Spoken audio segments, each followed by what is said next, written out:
This is a story of humans who resist great and unreasonable threats. In a sunlit field, a heavily armored warrior stands amidst the carnage of his foes, splattering small, green-skinned creatures with overwhelming force. He is not alone in this future battle. A magenta-haired sorceress, two blonde-haired elves, and a young squire stand with him. But the story does not belong to the group. It belongs to him. His tale truly begins a few days prior. In a dark, enclosed space, a monstrous figure with white, segmented armor awakens, flexing its powerful hands with a heavy thud. As gloom settles around him, he grapples with a terrifying thought. He is a monster. He doesn't have a name for this new form, but he remembers his human name was Unos. His mind flashes back to a time when he was a normal human, unable to comprehend how he became a monster who couldn't even speak. He recalls a scientist with glasses proposing a solution, a gene-enhancing program, promising it would fill up soon. Returning to the present, he examines a nearby console. The information displayed is stark. The year is 1872 in the Northern Empire. The accuracy of the machine is paramount to understanding his situation. He remembers participating in the experiment when he was just 18, back in the year 1648. Surveying the dilapidated laboratory and its rows of cryogenic capsules, a horrifying realization dawns on him. He has been sleeping for 200 years. His gaze then falls upon a shattered capsule nearby. Inside rests the desiccated corpse of another subject, a grim testament to the fate of at least one other participant. He turns back to the console, his mind racing. If what the machine says is true, why was he left unattended for 2 centuries? And what became of his country, the Phloretic Empire? He dismisses the thoughts. It's no use worrying about things without any evidence. A new resolve forms as he looks towards a door, the first step out of this ruined laboratory. He resolved to find out what was happening outside and approach the door, giving it a firm push. The door remained shut. As he paused, his gaze fell upon the debris-strewn floor, where he spotted a usable matchstick. Only then did he fully register the grim reality of his surroundings. The place was littered with corpses. He grimaced, a bead of sweat forming on his armored brow. This was going to be troublesome. He confirmed his suspicion at the sealed gate. The facility's power was completely out, and the door wouldn't open. Realizing his new form was that of a muscular monster, he concluded this must be a test of pure strength. With a roar, he unleashed a powerful blow against the metal gate. The impact was immense, but the door held, and a sharp pain shot through his knuckles. He writhed on the floor, clutching his injured hand. Despite the pain, he gave himself a thumbs up, a silent vow not to fail his homeland. His gaze then fell upon one of the skeletons, and the truth settled in. If he couldn't get out this way, his only path forward was deeper into the underground facility. A surge of desperation fueled him. He refused to die in this place, to perish while trapped in a monster's body. He jammed his fingers into the seam of the door and began to pull with all his might, determined not to meet his end here. Suddenly, the strain vanished, replaced by a strange sense of relaxation. He paused, examining his hands and torso. To his surprise, despite the immense force he had exerted, there wasn't a single scratch on his armored skin. His gaze shifted from the impenetrable gate to the adjacent wall. A new thought occurred to him. If the gate itself was indestructible, perhaps the surrounding structure was not. He recalled a past remark as he dug his fingers into the seam where the wall met the doorframe. With a powerful grip, he began to pull. The structure groaned and creaked under the strain, the metal beginning to warp. He burst through the laboratory wall in an explosion of rock and debris. The scientist's experiment was, by all accounts, a success. Standing amidst the ruin, he realized with a jolt that the strength in a single one of his hands was enough to shatter a large boulder. Finding himself in a dense forest, a wave of relief washed over him. He was finally outside. This unparalleled physical strength, he mused, could even be used for climbing. His immediate priority was to understand his location. To do that, he knew he needed to find some high ground to get a clear view of the surrounding area. He began scaling a sheer cliff face, his powerful limbs finding purchase with ease. As he climbed, he came to a realization. His physical strength wasn't the only thing that had been enhanced. Upon reaching the summit, he prepared to survey the landscape. A faint light emanated from his eye as he focused, activating a function he identified as a magnification. He understood it to be an artificial eye, a function that allowed him to zoom in and see distant objects in clear, sharp detail. He confirmed to himself that this was correct. As he activated the function, a low, buzzing sound filled the air. His vision focused on a vast, gloomy forest on the horizon. He didn't think such a large forest existed within the Empire, which raised a troubling question about his true location. He then recalled another ability he'd been given, emotional suppression. This function automatically nullified feelings like fear and grief that could interfere with fighting. The memory of the scientist's goal, to turn humans into weapons, horrified him. Yet he had to admit that the resulting calm was disturbingly convenient. Rejecting this imposed purpose, he leaped from the cliff top, landing with a ground-shattering slam. Catching his breath, he made a vow. He would not become a weapon. Just then, a rhythmic thumping sound echoed through the trees. He looked toward the source of the noise and saw it. A colossal, downed airship resting silently in the forest. He found a flight log inside the wreckage, recognizing the script as belonging to the northern kingdom of Canaan. Flipping through the pages, he let out a sigh. His suspicions were confirmed. The log was dated a century ago. It detailed how a monster attack had brought the vessel down. He felt a small measure of relief for having been prepared to some extent. Considering the airship's speed and that it crashed on its third day out from Canaan, he could now deduce his approximate location. He then noticed he no longer felt hungry. The absence of this basic sensation was more unsettling than the hunger itself. To be safe, he forced himself to swallow some biscuits he had found. Having eaten, he decided on a course of action.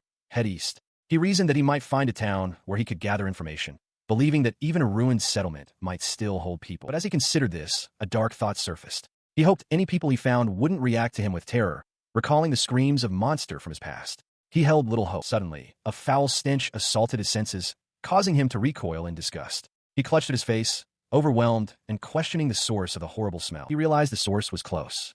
Peeking through a thicket of bushes, he confirmed his suspicion as a sound came from just beyond the foliage. Beyond the bushes, a horde of small, screeching creatures swarmed through the clearing. Goblins. The goblins were not alone. They were in the midst of assaulting two female elves. He registered with a detached shock that this was the first time he had witnessed such a thing outside of stories. A wave of anger washed over him, and his fist clenched tightly as he remained concealed. He flexed his armored hand, already aware of his body's high specifications. The only question was how effective it would be against these creatures. With a surge of resolve, he decided it was time to find out. With that thought, he took a thunderous step forward, his immense weight shaking the forest floor. He descended upon the goblins in a blur of motion.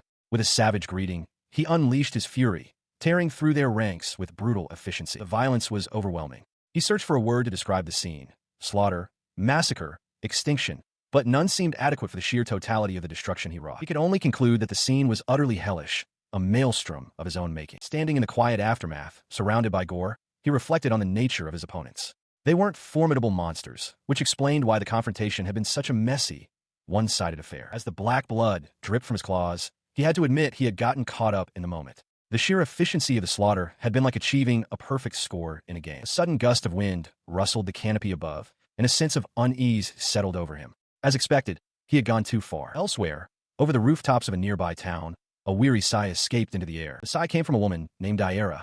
Speaking to her armored companion, Liesel, he commented on her wealth. She dismissed his remark, telling him not to say such things and suggesting that if this recent event improved his rating, he might secure a better position. In a town square, a woman with long, reddish hair and a large witch's hat lets out a sigh. She complains that there is nothing of interest left to explore. She seems exasperated, while behind her, a young man in a suit of armor stares at her form, completely captivated. He breathes heavily, a blush spreading across his face as drool escapes his lips. Their moment is interrupted by the arrival of two others. A young woman with blonde hair calls out, "Gister." She's accompanied by a dark-haired man whom Gister addresses as her brother. The blonde woman, Lena, asks if it's true that Gister has taken charge of exploring the forest. Gister, meanwhile, teases her brother, telling him that if he becomes a better man, she might consider letting him hug her. She confirms to Lena that it is true, adding with a dismissive tone that she also doesn't want to hear about her big brother's own desire to explore. The scene then shifts, revealing the subject of their discussion, the great forest of Floridas. At the edge of the dense, imposing woods, the monstrous figure of Unos stands alone. Chaos erupts as a group of adventurers is overwhelmed. Gister is restrained, her face a mask of anguish, while Lena cries out in terror as small, goblin-like creatures swarm them, kicking and clawing. She grimaces, realizing with dawning horror how dire their situation is. They have truly drawn the short straw this time. Nearby, the brutal massacre of their party continues, the ground stained with blood. Amidst the violence, a different battle rages. The monstrous Unos lunges forward, his armored fist connecting with the side of a large reptilian beast's head. The impact is immense, shattering bone and sending a spray of dark blood from its jaw. Elsewhere in the fray, a large, bald warrior, his face splattered with gore, lets out a guttural roar as he tears a creature apart with his bare hands. Later, the heat of battle is replaced by the heat of a crackling fire. A large piece of meat, skewered on branches, sizzles over the flames. The monstrous victor, Unos, tears into the cooked flesh, devouring it ravenously. Yet, his expression suggests it is a disappointing meal. His disappointment quickly turns to disgust as he violently spits out the mouthful, declaring that it tastes like crap. He mutters that it's the alligator-like creature's own fault for attacking him first. He sits back, taking a long drink from canteen. He wonders if his taste buds are still the same as when he was human, or if the foul taste is because he failed to drain the creature's blood properly. He muses that if his body was going to be modified this much, it should have been done all the way. His thoughts then turn to his current predicament, which he voices to a small, gelatinous creature nearby. He explains the heavy shock of waking up as a monster, unable to even speak human language. He then picks up some canned rations, continuing his monologue. He acknowledges that even though he ended up like this, and doesn't truly get hungry, he still feels he ought to eat. Despite everything, he still wishes to live. He reflects on his human family, confident that his sisters survived whatever befell the Empire, noting their family's good genes. He imagines his father would have stayed behind to fight. A memory surfaces of a blonde woman, one of his sisters, embracing her young daughter, and he considers the possibility that he might one day meet one of their descendants. Despite this nostalgia, he flexes his new, powerful limbs, admitting to himself that he is a big fan of this supreme, muscular form. He also recalls a peculiar fact about his former self. He loved horror video games. His appreciation for his new body is tempered by a strong desire to interact with other humans.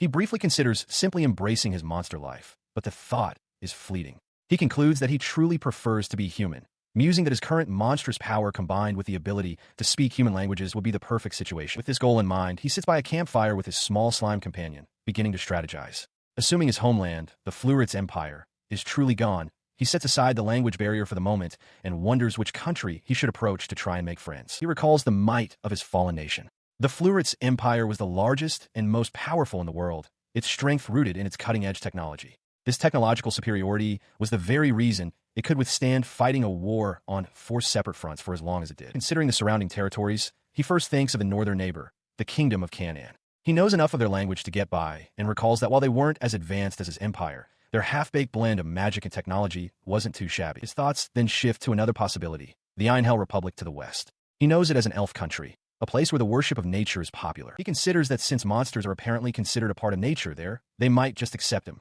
Despite this potential upside, he remains concerned about the idea. His hesitation is due to the elves' specialization in magic. He decides it would be reckless to approach their lands without first determining if his monstrous body possesses any resistance to magic. A fleeting, irrelevant thought about the appearance of male elves crosses his mind before he refocuses. Having ruled out the west, he dismisses the south entirely. The Cyzelia Kingdom to the east is also a place he wants to avoid. He has heard they employ a special unit called the Exterminators to deal with large monsters, and he grimaces, realizing that he would be their #1 target. He decides on a course of action.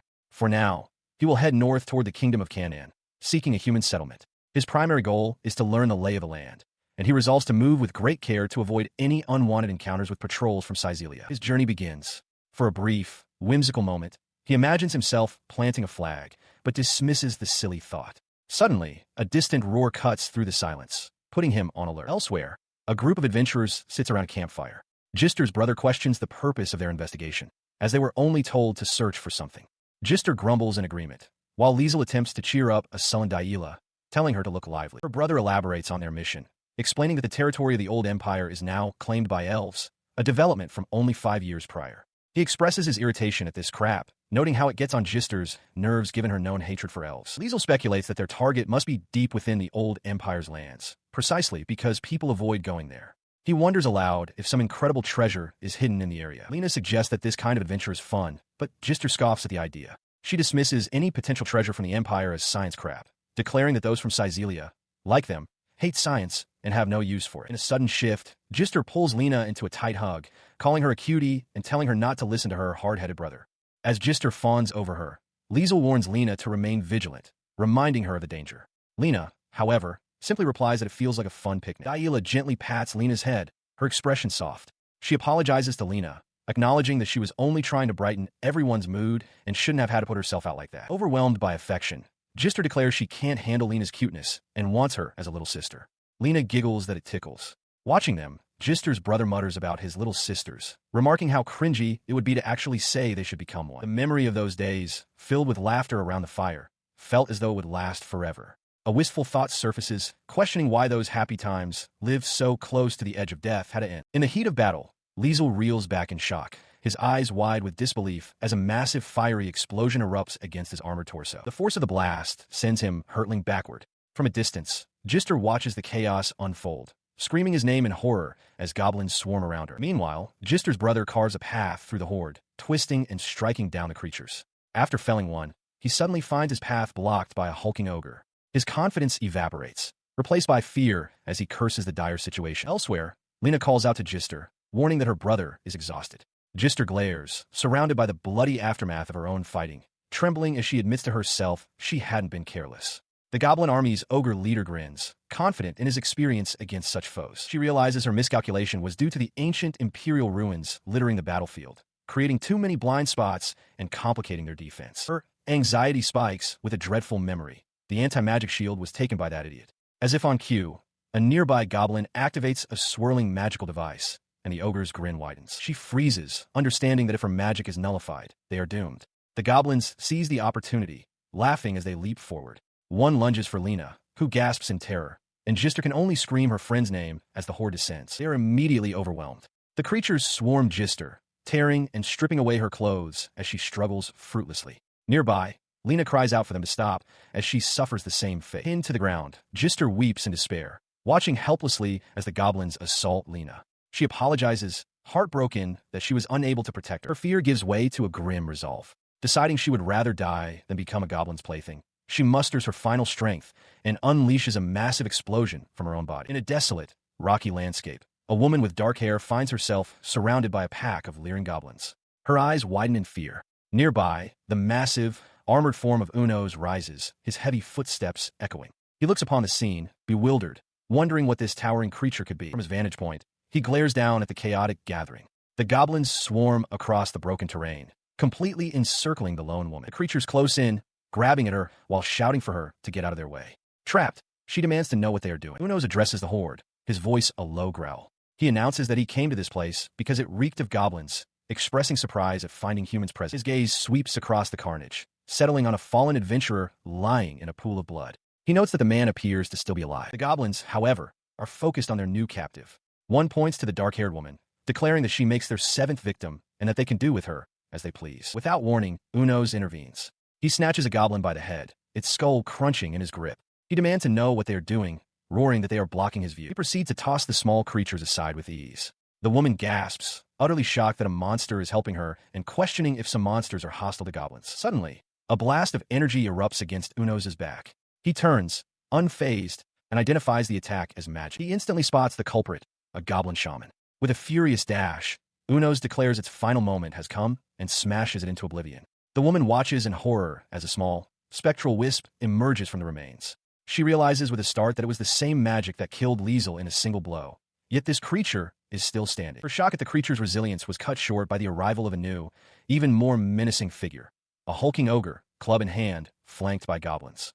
The armored being, Unos, identified the ogre as the leader. Having only found low-level monsters until now, he saw this as a good opportunity. Clenching his fist, he decided to give it a try. The ogre was the first to act, leaping forward with a roar and bringing its massive club down directly onto Unos' head with a sickening thud. Watching from her bonds, the dark-haired woman recognized the attack was a direct blow, similar to the one that had sent her companion flying. She thought the situation looked very bad. Unos, however, merely scratched his head, completely unfazed by the impact as the goblin screeched in anticipation. He was completely disappointed. In a blur of motion, Unos twisted and delivered a devastating counterpunch to the ogre's torso. The force of the blow sent a shock wave through the cavern, stunning the onlookers. The ogre was launched into the air, its body erupting in a gruesome explosion of gore upon impact with the ground, leaving nothing but a bloody stain. Surveying the messy aftermath, Unos glanced at his fist, thinking he had done it again. He turned his attention from the terrified goblins to the captive woman, assuring her that she was safe now and didn't need to be afraid. He muttered to himself that this was not his true body, and that the truth would soon be revealed. He approached her and a young blonde girl she was protecting. He declared that as thanks for saving their lives, and since he needed to stay alive, he would take something useful. He spotted a potion and a knife, but then his eyes fell upon a sword. The dark-haired woman pleaded with him, saying he could take whatever he wanted, but not the sword. Unos simply apologized, explaining that he had no idea what she was trying to say. The language barrier between them was absolute, leaving the woman in a state of panicked desperation. She continued to plead, trying to convey that the sword was their team's proof of existence. A memory surfaced of her, smiling alongside her companions. The blonde girl, the dark-haired young man, and another woman with reddish-brown hair. Ignoring her cries, he turned and walked away with the sword. The woman shouted after him, vowing that monsters will always be monsters and that she would keep chasing him as long as he held their blade. Hearing her angry shouts, Unos mused that it was too bad they wouldn't meet again, but then considered that her vow had raised a reunion flag. He decided it was best to leave. Hunched over a meager fire in the wilderness, the reptilian monster is overcome with a wave of intense regret for its past actions. Elsewhere, Unos admires a gleaming sword he has taken. He realizes it is a magic sword, a rare and expensive weapon that consumes magical power to unleash special abilities. He is further astonished to discover that the blade can heal damage to his skin almost instantly. The thought of how much money such an artifact must be worth sends a jolt of panic through him. His thoughts drift to the woman he took it from. He recalls saving her life and had been looking forward to the possibility of forming a friendly relationship with her. Meanwhile, At a small house nestled in the woods, Gister lets out a weary sigh. She gazes toward the dwelling, wondering aloud if Daira is truly leaving. She turns to Lena, making a solemn promise to retrieve their sword and return. She instructs the young woman to wait there for her until she does. Overwhelmed with emotion, Lena cries out for Daira as Gister pulls her into a tight embrace. Still held close, Lena voices her deepest fear to the reddish-haired woman beside them. She is certain that if Nissen is also gone,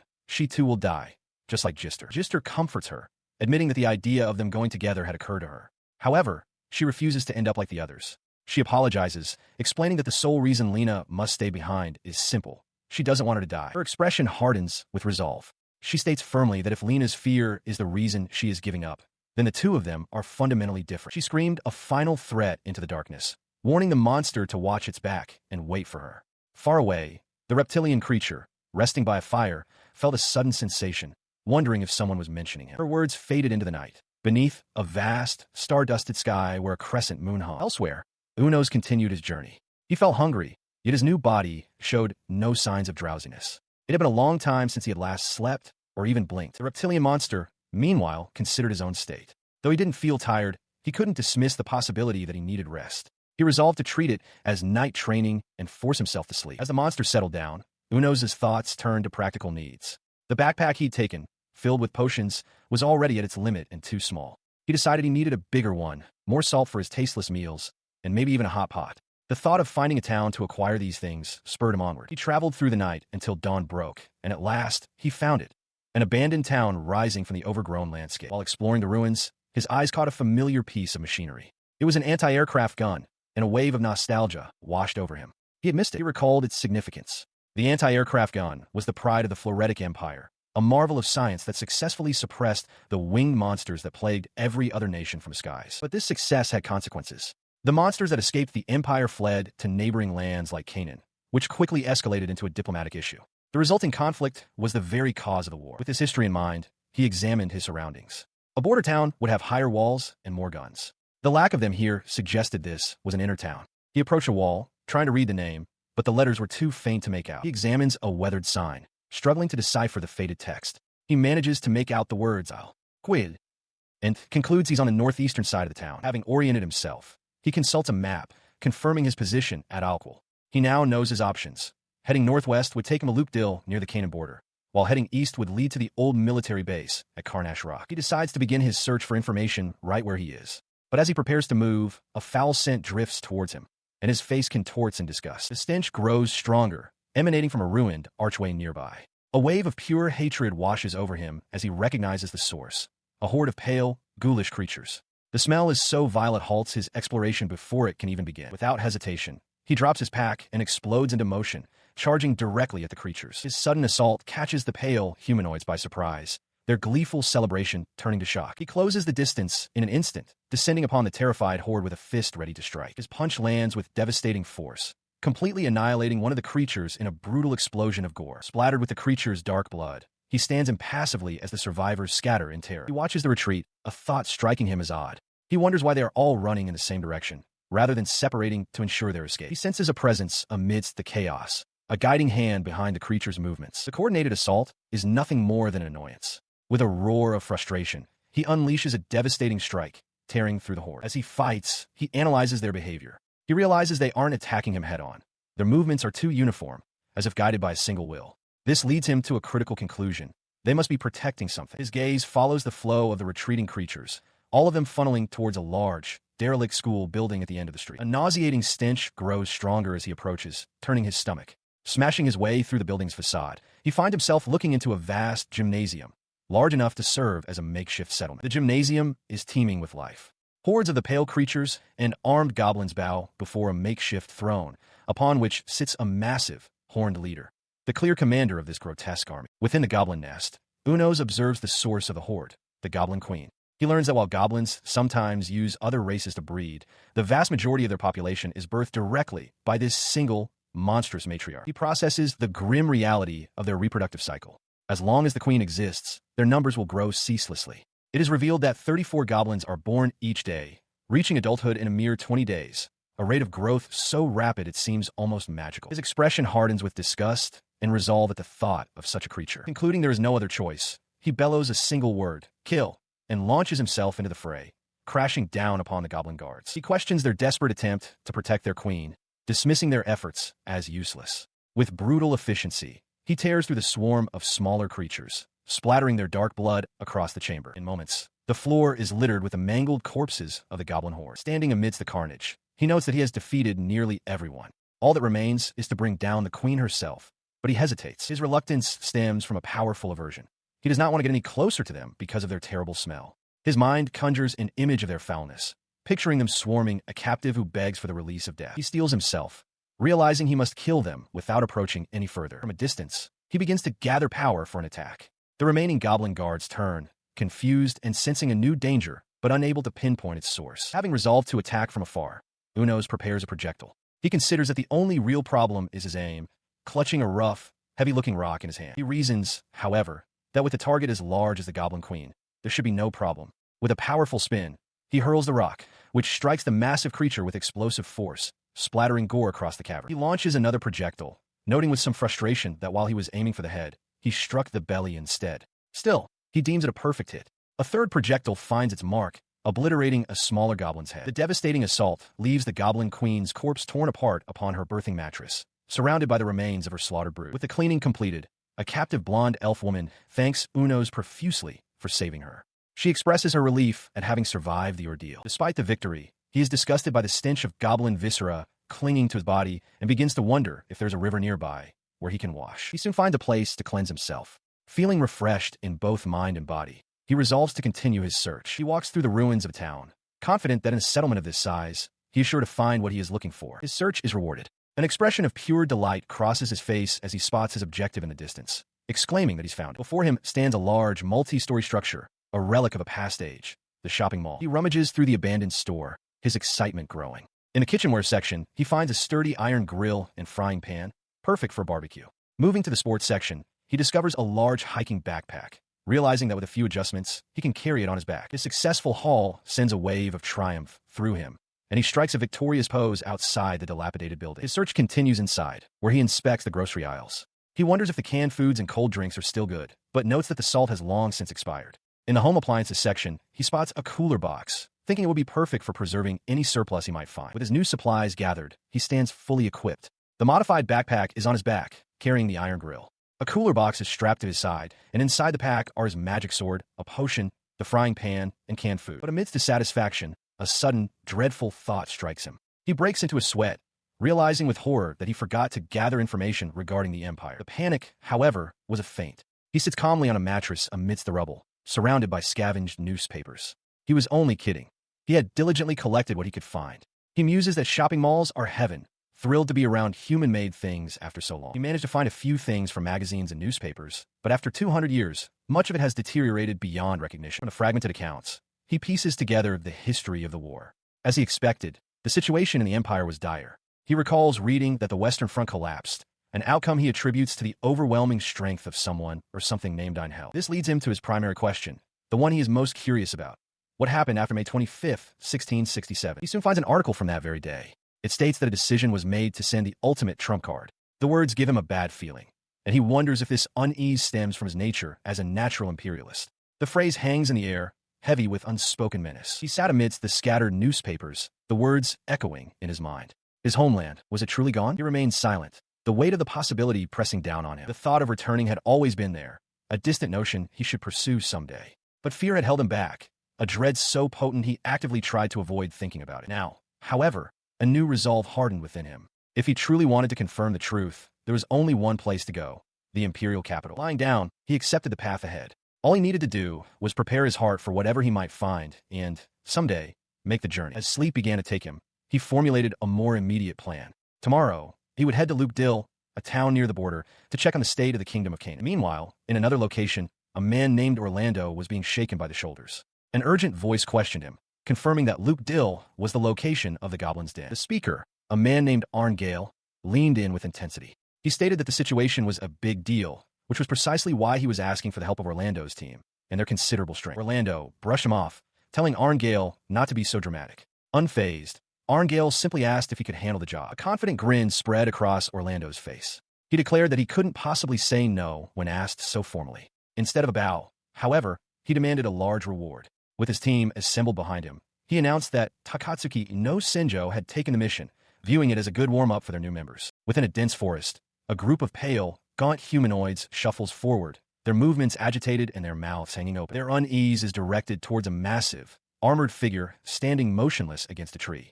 The being, Unos, remains silent, observing the creatures. He suddenly springs forward with a cheerful wave, startling the creatures as he introduces himself.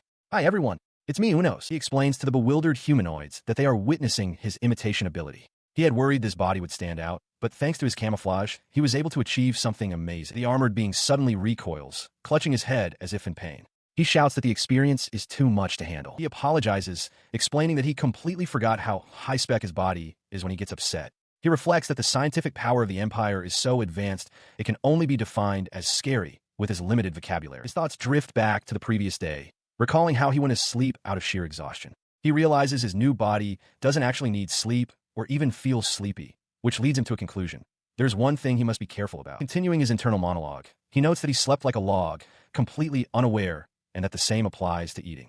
The danger becomes clear. If he runs out of energy while fighting, he will be vulnerable. He must be cautious. His eye narrows, the concentric rings within it focusing with mechanical precision. Through this enhanced vision, he spots a massive castle wall in the distance. He recognizes it as proof that he has reached the border town, concluding that it must be Luke Dill. He observes a group of pale humanoids fleeing from a gate, questioning if they are fighting the Cannon people. Seeing them running away, he realizes something else is happening and is momentarily confused. Remembering his ability to imitate his surroundings, he decides to investigate the chaos more closely. He sees that the pale creatures are not fighting soldiers, but are being attacked by goblins. The sounds of battle fill the air inside the border town of Luke Dill. Having infiltrated the city, he successfully activates his camouflage, blending seamlessly into the surface of a building to watch unnoticed. His attention is drawn to the heart of the conflict, where he identifies Canaan's army by the red cloths on their right arms. A commander assesses the grim situation. His 50 soldiers are completely surrounded by 300 goblins. He rallies his troops, ordering everyone to watch each other's backs, and for the archers to get ready. From his concealed position,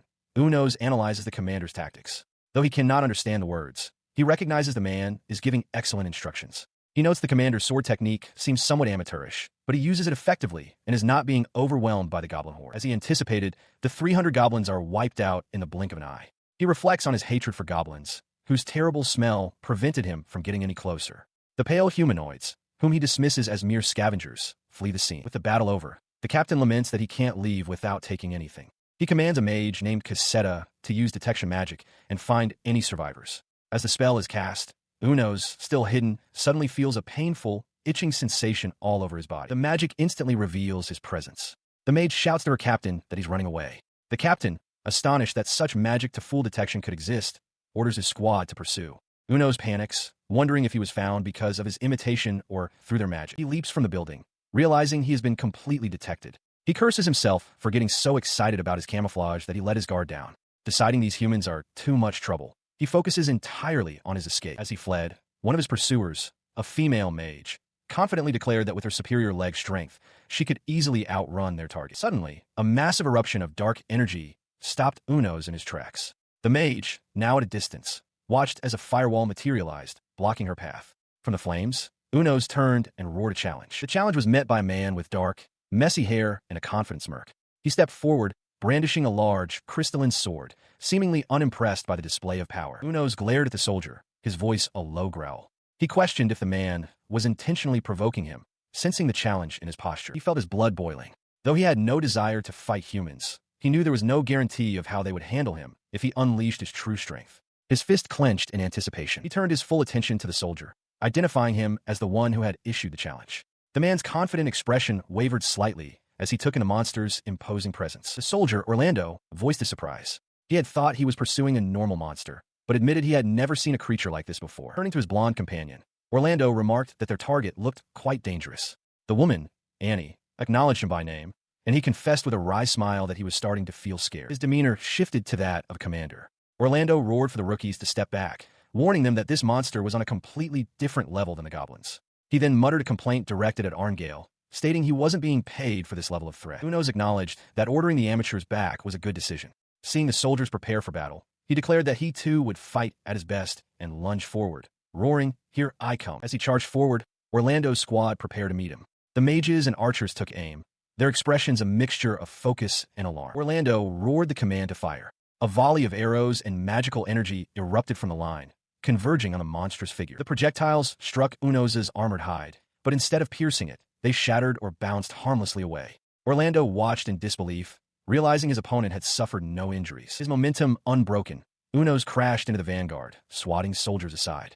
Orlando grimaced, recognizing that the creature was single-handedly destroying their formation. He plowed through the soldiers with unstoppable force. One of the men, reeling back in shock, could scarcely believe that the initial coordinated assault had failed to even kill the monster. Watching his troops get thrown into disarray, Orlando understood they were outmatched and that he would have to handle this himself.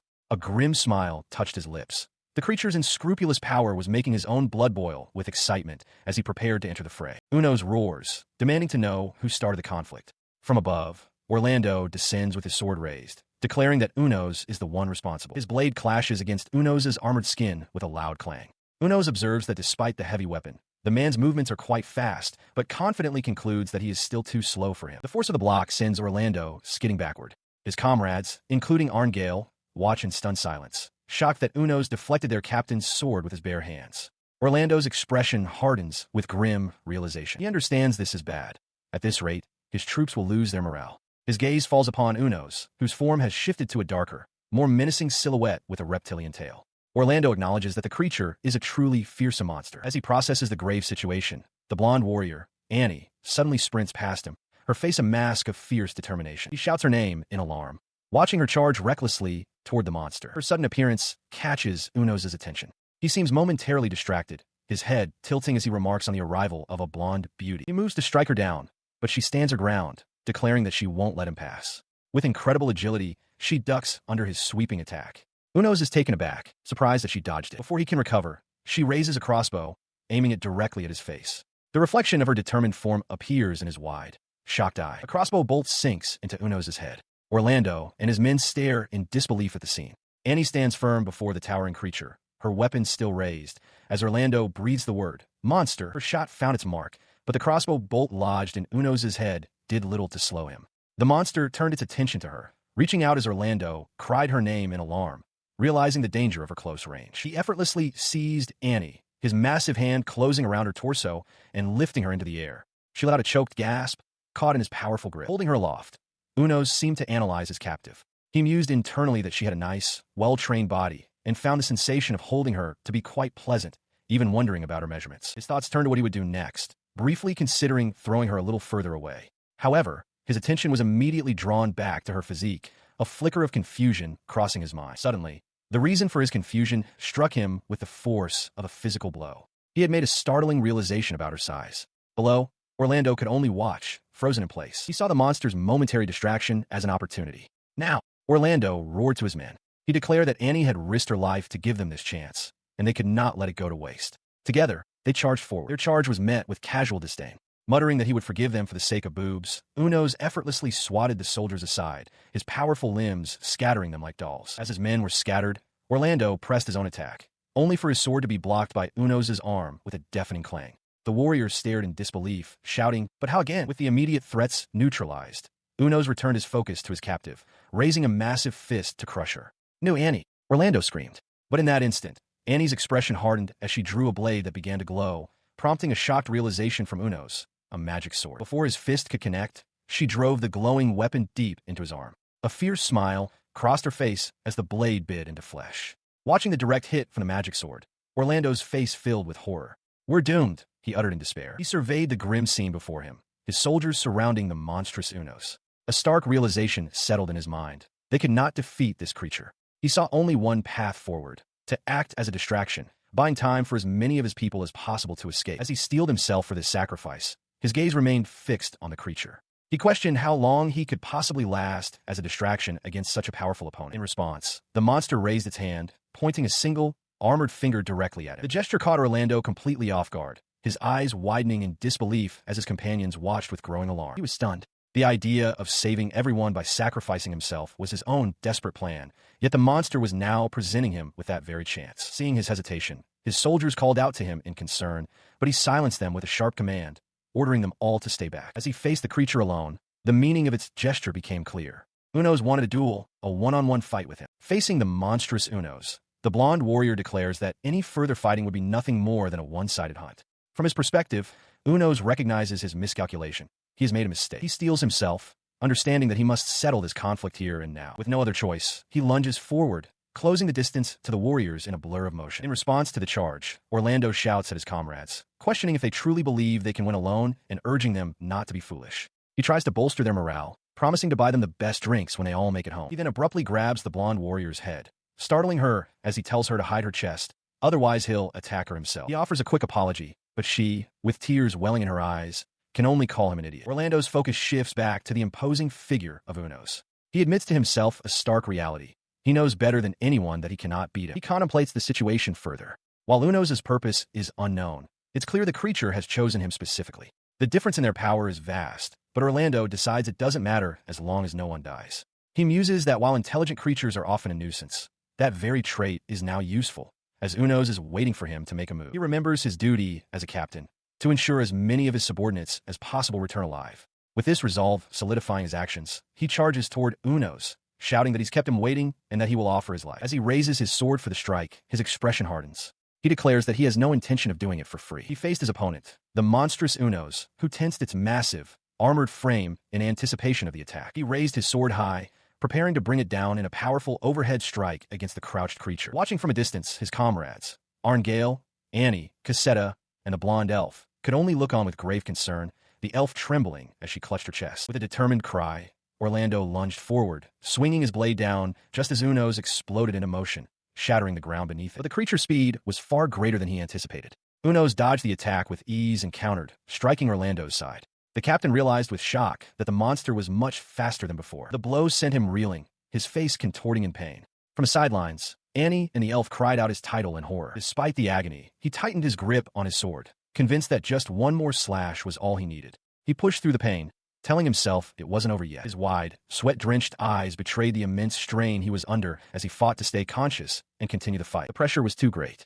With a sickening crunch, the bones in his hand shattered, blood erupting from the ruined flesh as he let out a gasp of pain. His sword fell from his broken grasp. Unos seized him by the head, lifting him from the ground as his comrades screamed his name. Defeated, Orlando accepted his fate, thinking to himself that this was as far as he could go. With his foe seemingly defeated, Unos violently spits a small object onto the ground, where it lands with a wet smack. The object lies still as Orlando's comrades stare in stunned silence. Orlando himself, however, stands among them, completely unharmed but looking utterly bewildered by the entire situation. His confusion mounts as he wonders aloud if he did something wrong, or perhaps if Unos had somehow poisoned his head. Behind him, the monstrous creature begins to stir and stagger to its feet. As he puzzles over the strange event, the blonde elf woman approaches with a look of deep unease, hesitantly calling out his name while the other soldiers awkwardly look away. He turns to face her, his expression still one of pure confusion. She gets straight to the point, asking him a very direct question. When was the last time he washed his hair? Before Orlando can answer, another soldier sitting on the ground replies for him, stating that from what he remembers, it was about 3 years ago.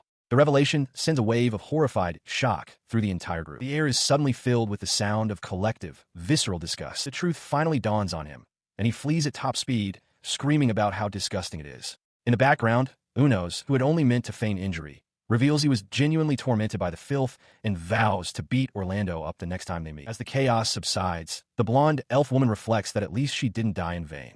Elsewhere, deep within a forest, Unos pauses, his attention caught by a new scent on the wind, the smell of human blood. He grins, remarking on the convenience of his new body. Though the source of the smell is distant, he feels confident that by sharpening his senses, he can find his way. He decides to investigate. On a desolate path, the armored being Unos stands over the fresh, bloody corpses of 3 travelers. Their bodies are mangled, lying in pools of their own blood next to a discarded bag. He offers a quiet, almost cheerful condolence. He examines the scene, concluding that the wounds were not inflicted by a monster. Their equipment has been plundered, and the tracks of a carriage lead away from the slaughter and into the forest. It was an attack by bandits, who stole the victim's cargo. A grim logic forms in his mind. If he is dealing with people who kill and steal, then it should be perfectly acceptable for him to take their things in turn. With this justification settled, he turns to follow the trail. Following the tracks, he quickly overtakes the bandits. He lands with a ground-shaking thud before them, his monstrous form startling the men, who cry out in alarm at the sudden appearance of a monster. His sudden arrival sends a wave of panic through their ranks. As Unos lets out a guttural roar, one of the bandits near a covered wagon shouts in confusion, demanding to know what has happened. The bandits break and flee in terror. One man, his face contorted in fear, begs his comrades not to leave him alone. Unos calmly instructs them not to run away. Moments later, he walks away from the now silent scene, expressing disappointment that no one even put up a fight. He approaches the abandoned carriage, wondering if the lack of resistance means its contents are not very valuable. He pulls back the curtain of the wagon, revealing its cargo. Huddled inside are 5 women and a young girl, all staring up at him with wide, fearful eyes. From within the group of captives, one individual with slender, crossed legs reaches up and removes a smooth, featureless white mask. The sight seems to delight him. A sparkle appears in his eyes as he looks upon the wagon's contents, revising his earlier assessment. He guesses the cargo is valuable after all. He peers into the wagon, realizing the captive women were intended to be sold. This is an unexpected turn, but he notes that the cargo is fully loaded. He considers his options. While the sight is appealing, his true desire is for daily necessities. A better plan forms in his mind. Chase the bandits who just escaped and follow them to their hideout. His thoughts are overheard, and one of the women immediately agrees, urging him to proceed with that plan. The creature pulls back the curtain slightly. The reddish-haired woman, holding the young girl protectively, looks up at him and hesitantly asks if he saved them. His response is not words, but action. With a sudden, violent motion, he smashes the bars of their cage, causing the women to cry out in shock. The metal bars of the cage doors shatter and fly apart under the immense force of the blow. This leaves the women utterly confused. Unos takes one last look, committing the view to his memory before turning to leave. He then turns away from the wagon, tapping his head thoughtfully as he prepares to depart. Now, deep within the forest, he pauses. A long, ribbon-like sensor extends from his head as he sniffs the air, detecting the distinct smell of the fleeing bandits. He sets off on their trail, reflecting on the amazing technology of the Empire. All his physical abilities and his 5 senses have been greatly improved. He trudges forward, lamenting the sacrifices made for his current form. While he doesn't need weapons, he internally fumes that he would have much preferred to keep his communication skills and his manhood. His internal monologue is cut short as he hones in on the source of the scent he's been tracking. Hiding his backpack in a nearby bush, he activates an imitation function and approaches a dark cave entrance, certain the smell is coming from within. He cautiously enters the cavern, noting its surprisingly neat construction. He wonders if this is the bandits' hideout, questioning the lack of a lookout. He speculates they must be supremely confident in their ability to handle any intruders. Moving deeper into the darkness, he comes to a halt before a set of iron bars. He has found a prison. Within the cell lies a grim scene. The lifeless body of a young woman, her clothes in tatters, lies next to the picked-clean skeleton of another victim. The sight fills him with revulsion. He notes with horror that there's even a small child among the victims. This is sickening, he thinks, concluding that these men deserve no mercy. His grim resolve is interrupted by the sound of loud, angry shouting echoing from further down the passage. A moment later, a man comes running into view, frantically apologizing to someone he calls boss. The large, imposing boss follows, berating his subordinate. He questions if the man is being scolded for abandoning the cargo and running away, noting that the other subordinates are dead. The boss roars, demanding to know how his underling could leave it behind. Unos, observing from the shadows, feels no sympathy for the man. The boss's tirade continues as he screams at the man not to get scared by monsters and run away. As he listens, Unos easily understands their conversation. He notes their lack of fluency in the Canaan native tongue, leading him to wonder if the boss is a foreigner. He considered the scale of the operation. A nationwide criminal organization surely meant a great haul of loot. His mind filled with visions of magical swords, rare spices, and powerful potions. His thoughts of treasure were interrupted by a change in the cave's activity. He noted that the number of bandits seemed to have decreased, concluding that the time was right to make his move and confront them. He approached the door to the main chamber, only to pause. The entryway was small, and a brief moment of concern flashed through his mind. What if he got stuck? The thought was quickly dismissed. There was only one option: break through. With a tremendous crash, he burst through the wall itself, shattering stone and wood as he announced his intrusion. The bandit boss, caught completely by surprise, could only stare in disbelief. But Unos was not the only intruder. A monstrous figure stood amidst the carnage, the bodies of the bandit leader and his subordinate already dispatched. It turned its featureless face towards the new arrival and demanded to know who he was. The sight of the creature left him momentarily speechless, his eyes wide with shock. His gaze took in the impossible form before him. The upper torso of a humanoid fused seamlessly to the massive, multi-legged body of a spider. The spider hybrid seemed to recognize him, accusingly asking if he was the monster responsible for kidnapping its women. This unexpected question only deepened Unos' surprise. The creature's patience wore thin, and it angrily demanded he stop messing around, its words spoken in the Ferlito's language. The language, the form, it all clicked into place. A stunning realization struck Unos. This being was just like him, an experimental soldier of the Empire. Orlando, looking uncharacteristically clean and well-dressed, stands before a desk. The man seated there, Arngale, looks up with a start as Orlando demands to know what has happened. Arngale leans forward, asking Orlando how many years it has been since he last saw him, so cleaned up. Orlando seems momentarily lost for words. He explains that a lot has happened, recalling the harsh critiques of his comrades. One had always wanted to tell him he smelled bad, Another complained that looking at him hurt their eyes, and a third declared he was on the same level as a goblin. Arngale's expression becomes serious. He confirms that the goblins were wiped out without any trouble, but he has some bad news to report. Orlando begins his report, stating that they discovered a new type of monster. He holds up his bandaged hands, revealing that even with a full-scale attack, they couldn't lay a single finger on the creature. Worse, it took the lives of 7 of their men. He continues, describing the creature as a gray-colored humanoid, roughly the size of an ogre, with a tail. As he speaks, Arngale listens with growing concern, a bead of sweat forming on his temple. Orlando concludes grimly that they were completely defeated. He elaborates on the monster's abilities, recalling the feudal battle. It was strong, sturdy, agile, and seemed quite intelligent. Most alarmingly, neither conventional weapons nor magic were effective against it. His face contorts into a dark, almost manic grin. "Isn't that funny?" he asks, his tone laced with a bitter irony. Arngale, processing the dire information, questions why Orlando's Titan Slayer was of no use. Orlando admits that it's a pitiful story, but he couldn't even manage to land a single hit on the creature. He then turns the problem back to his superior, asking how they are supposed to deal with such a foe. Arngale leans on his desk, stating that this is precisely what he wants to figure out. He concludes that, at a minimum, they will need a high-quality magic sword and a high-ranking wizard. Orlando sighs, looking away from Arngale. He speculates on what would happen if the Night Order were to encounter this new species, concluding that even they would probably be overwhelmed and defeated in the end. Arngale, looking exhausted, pinches the bridge of his nose and asks if Orlando wants him to report this. Orlando confirms without hesitation, stating that it's his job. He adds that from now on, he is counting on Arngale to be involved in dealing with this new species, at least within the scope of his capabilities. Still weary, Arngale admits he doesn't know if the creature was a mutation or a previously undiscovered species, but acknowledges the grim possibility that similar beings could appear again. Orlando reacts with alarm, shouting at him not to say anything that could jinx them. Elsewhere, the spider hybrid stands over the splattered remains of its victim. It muses that if several monsters like itself were to appear, humanity would be wiped out in no time. The creature turns its attention to Unos, mocking him as a big dumb oaf. Unos recognizes the language as Ferlitos and deduces that the spider hybrid must be an experimental soldier from the Empire, just like him. He attempts to reply in a guttural tongue, identifying himself as a citizen of the Empire, but the spider hybrid tells him to stop growling, forcing Unos to conclude that text-based communication is their only option. As he places his fingers on the ground, Unos feels something entangle them, a transparent thread.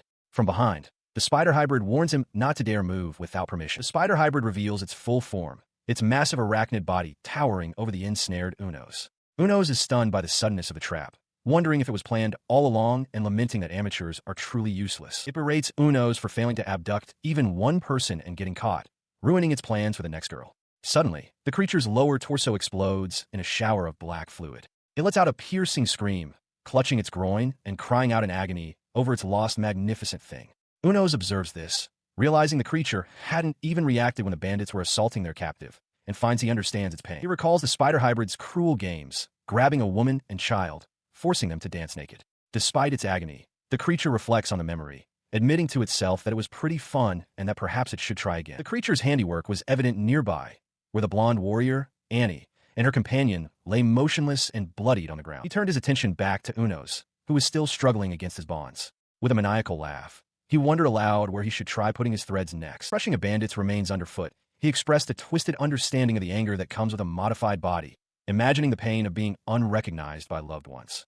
Despite this, he judged Unos to be worthless and resolved to eliminate him then and there. Unos realized that a thread made for humans was insufficient to stop a monster. He understood the danger of his careless approach and the nature of the threat itself. It dawned on him that his opponent, who seemed to have let his guard down, was not a mere beast, but another experimental soldier. His first priority became creating distance.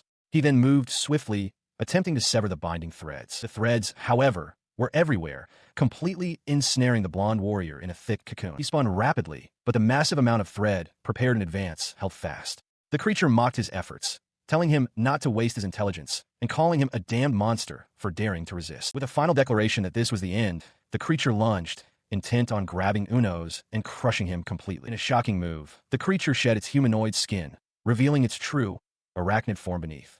The sudden transformation startled Unos, creating an opening for the spider hybrid to strike, tearing viciously into his side. As Unos cried out in agony, the spider hybrid laughed, revealing that the mucus on its skin was acidic. "Die, monster!" it commanded, as the corrosive slime ate away at Unos' arm, dissolving flesh and armor alike. He collapsed to the ground, a groan escaping him as he realized the true nature of the attack: poison. As the spider hybrid laughed and retreated into the distance, Unos felt a dangerous numbness spreading through his body. The creature's departure without confirming the kill was a grim sign of the poison's potency. With his life on the line, he knew he had to do something, and a single thought pierced through the haze. The potion given to him by the kind, well-endowed woman. Dragging his failing body across the ground, he fumbled for the small bottle. He had no idea what effect it would have, but at this point, it was his only hope. His fingers closed around the vial. He managed to pull himself into a kneeling position amidst the foliage, his entire being focused on a single, desperate plea for the concoction to work. To his astonishment, the effects were instantaneous. The pain and numbness vanished. He stared at his right hand, which had been corroded down to the bone just moments before, now completely restored to normal. A powerful roar of relief and disbelief erupted from him. He was healed. The potion was incredible. Overwhelmed with gratitude, he thanked the woman who had given it to him, his lifesaver, even if he couldn't quite remember her face. On the forest floor, Unos reflects on his recent battle, admitting to himself that he panicked. It was the greatest crisis of his life, the first time in 200 years he had felt true pain. He considers the terrifying possibility of his foe using that same ability against humans. He realizes that if he fails to act, there will inevitably be more victims like the ones he has already witnessed. Despite this, he clarifies his motives to himself. He has no intention of playing the hero, but he cannot stand by while innocent women become victims. His true, selfish desire is to pursue erotic pleasures, and he refuses to let that possibility be taken from him. He rises to his feet, feeling the pain and numbness from his injuries completely vanish. This personal justification, he decides, is more than enough reason to kill the creature. Standing resolute amidst the trees, he focuses, recalling his target's scent. Knowing he must hurry, he prepares to give chase. His target is already on the move. The spider hybrid drags a wagon through the woods, inside which the blonde elf woman trembles in fear. The spider hybrid leers at his captive, noting her beauty and remarking that she would be perfect with child. As he contemplates how to torment her, a dark, robed figure with a skeletal mask watches silently from a high branch. His vile thoughts are interrupted by a sudden, deafening explosion. The tree directly behind him erupts into splinters, and he turns, startled. From the dust and debris, Unos emerges, his fist still clenched from the powerful blow. The spider hybrid stares in utter disbelief, shouting in his mind, wondering how his foe could possibly still be alive. He seethes with annoyance. As Unos stands before him, he sees the wagon carrying the blonde elf woman beginning to roll away, his prize escaping due to this infuriating interruption. He found it intensely annoying. The armored creature was wary of his threat and refused to draw near. He watched as his opponent picked up stones, a flicker of disbelief crossing his mind. Could this monster actually be getting smart? His strategy was simple. Having witnessed Unos' precision with thrown projectiles, the spider creature would be forced to keep its distance, unable to chase the carriage. This would buy the women the time they needed to escape. Now, all that remained was a test of endurance between the two of them. But the stalemate was not to last. The skeletal mage, observing from the shadows, grew impatient. "I'm so annoyed," he seethed, deciding to intervene himself. Unos, however, was prepared for this. If they closed the distance, he would simply retreat. As if to prove the point, he hurled a stone, forcing the spider hybrid back, prompting an enraged shout from the mage not to run away. He unleashed a volley of dark projectiles, which whistled through the air. Unos twisted his body, narrowly avoiding the attack as the mage's fury intensified. The armored warrior immediately pressed his advantage. His tactic was relentless. If the opponent retreated, he would close the distance even more. The spider hybrid cried out in frustration as it was forced back once again. He surged forward, his powerful legs churning up the earth, goading his foe to hurry up. In response, the skeletal mage spat a torrent of black poison, roaring for Unos to drop dead. The armored warrior stood firm, bracing against the corrosive spray. The poison had no effect. He calmly assessed the situation, noting the spider hybrid's attempt to flee while he was supposedly distracted by the venom. "Is that all?" he thought. "That's within my expectations." His entire strategy was a simple, effective loop. Close the distance when they retreat and retreat when they advance. He used the trees to clear away any entangling threads and threw stones at every opening. The skeletal mage, incensed by these tactics, demanded he fight fair and square. He stared down his opponent, his mind clear and focused. In the first place, this was not some grand battle to be fought with honor. It was, and always had been, simply a hunt. He continues his relentless assault, striking the spider hybrid again and again. The creature is thrown back, its body splattering against the trees as Unos gives it no quarter, pressing his attack from every angle. The hunt continues under the pale light of the full moon. Days blur into an unending battle. The spider hybrid, sweating and weary, questions how many days have passed since the fight began. It feels as though it has been fighting for over a month, its stamina pushed to the absolute limit. It finds the situation utterly strange. It is being cornered, but what's truly baffling is why a monster is being dealt with in this manner by a mere human. A wave of dizziness washes over the creature. It realizes this is bad. Its head is spinning, a sign of extreme exhaustion. The reason for its fatigue becomes clear. It's running out of energy. Unos' constant harassment prevents it from eating or sleeping, and as a result, it can no longer produce its threads or poison. Seizing the moment of weakness, Uno's delivers a crushing blow directly to the hybrid's jaw, sending a spray of black fluid from its mouth. The creature stumbles back, overwhelmed by the searing pain.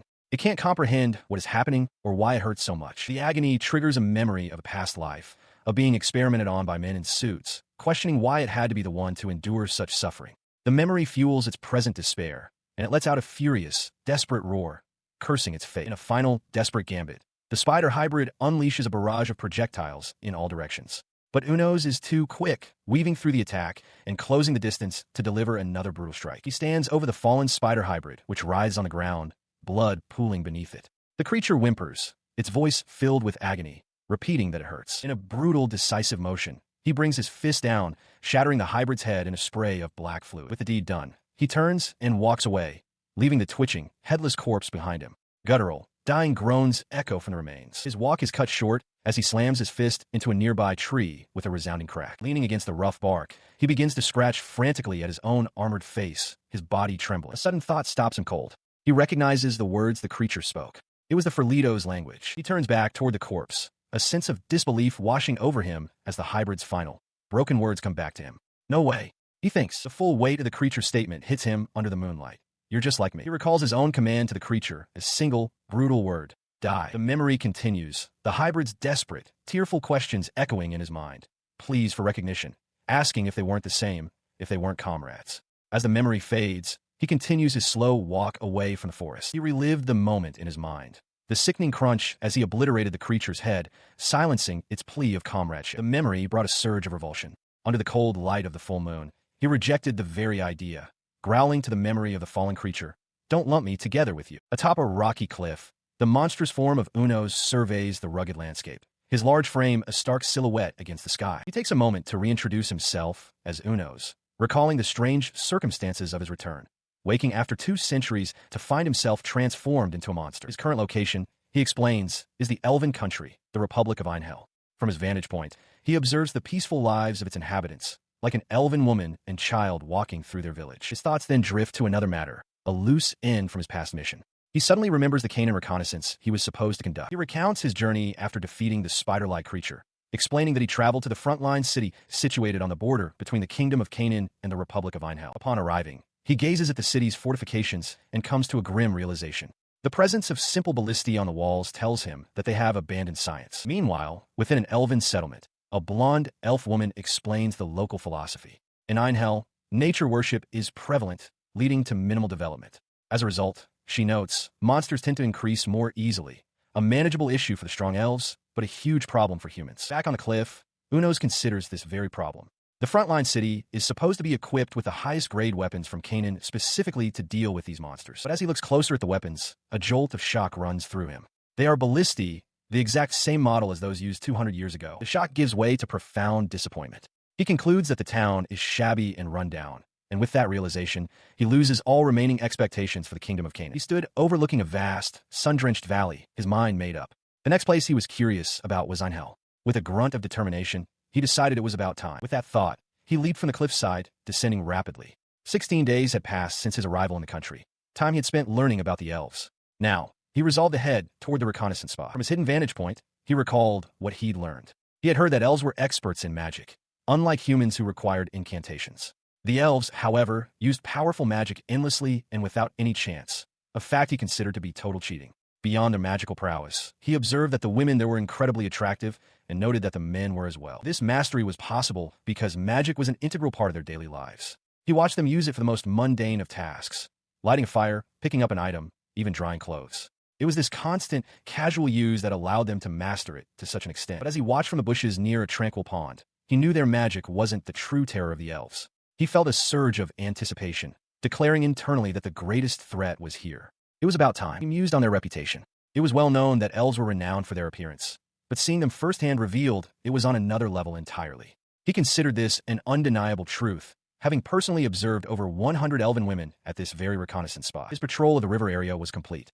He felt he now fully understood the biology of this dangerous species. It was time he decided to move to the next spot. He arrived at reconnaissance spot number 02. From the cover of the foliage, his eye narrowed, its iris constricting as he focused intently on his target. His gaze locked onto a serene elf woman surrounded by 2 small children. He had found them. This was the one he called Miss number 06. He continued his assessment.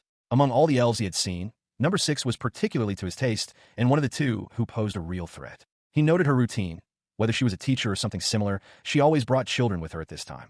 The name, he confirmed to himself, was of course a nickname he had given her. He continued his observation from a distance, his thoughts drifting to the aesthetics of the scene. He mused that while being completely unclothed was one thing, there was a particular appeal when wet undergarments clung to the body, becoming translucent. This sight filled him with a sense of awe, making him marvel at the sheer power of such eroticism. He also discovered a new faculty. By concentrating, he could now magnify his vision, allowing for an even more detailed inspection. He settled into a concealed position within the foliage, wondering if the same scene would play out again today. From his hiding spot, he watched the elf teacher and the children by the water's edge. His question was soon answered. The children began to play a prank on the teacher, with one of the boys tugging at her clothing. She cried out for them to stop, but Unos noted her gentle nature, realizing she was an easy target for their mischief. He concluded that this kind of interaction was precisely why the young boys behaved as they did. The teacher was left flustered by the prank. However, the young elf boy, far from being repentant, declared the situation outrageous and vehemently encouraged the others to continue. Crouched within the dense foliage, Unos lets out a weary sigh. He reflects on the day's events, thinking that number 6 had been amazing, as expected, and that even the little brat had performed well. In the distance, the elf teacher and her young charges laugh together by the water's edge. Suddenly, a rustling sound from the water snaps him to attention. He peers out from his hiding spot, startled and sweating. From the river emerges a tall, imposing elf woman with long, light hair and a dark blindfold covering her eyes. She leans directly over his hiding spot, her presence overwhelming him. She asks if he intends to give her no chance to rest. Flustered, Unos stammers her designation, number 08, noting that she has arrived earlier than usual. Internally, he can only think of her as a terrifying elf. His gaze remains fixed on her. He admits to himself that number 08 is an elf he is particularly interested in, for the simple reason that her breasts are so large. He continues his silent observation, recalling that she is always accompanied by 2 attendants. This leads him to believe she holds a significant status in her country. He also finds himself pondering the reason she never opens her eyes. Furthermore, he finds it intriguing that her bathing seems more ritualistic compared to the other elves. All these details combine to form a single conclusion in his mind. She is not an ordinary person. Number 08 possesses a mystique that makes her stand out. The weight of this realization strikes him with full force, his eyes wide with a mix of awe and terror. He feels utterly overwhelmed. He cannot afford to overlook a single one of her actions. The thought echoes in his mind. She is a terrifying elf, with an impact twice as powerful as he could have imagined. After the encounter, he remains seated in the forest, dazed and wiping sweat from his armored brow, trying to process what just happened. He watched the distant elves, a feeling of powerlessness settling over him. It was futile. Even after being shown such a feast, he was incapable of acting on it. He had to accept that fact. His thoughts drifted to a memory of a different being, a tall, skeletal figure who had once raged in frustration. It had screamed about its magnificent thing being gone, lamenting that no matter how it tormented its victims, it could not get the desired reaction. He recalled that the creature had also been adept at using its unique abilities. It felt as though it had awakened to its true nature far earlier than he had. The memory prompted a dark question. Had all the accumulated emptiness finally driven it to madness? Returning his focus to the present, he couldn't help but feel a strange sympathy for that brute. The thought that he might end up the same way was a persistent fear. As the elves began to depart, he silently wished for number 8 to be careful on her way home. He turned away from the river, engaging a built-in function for emotional suppression.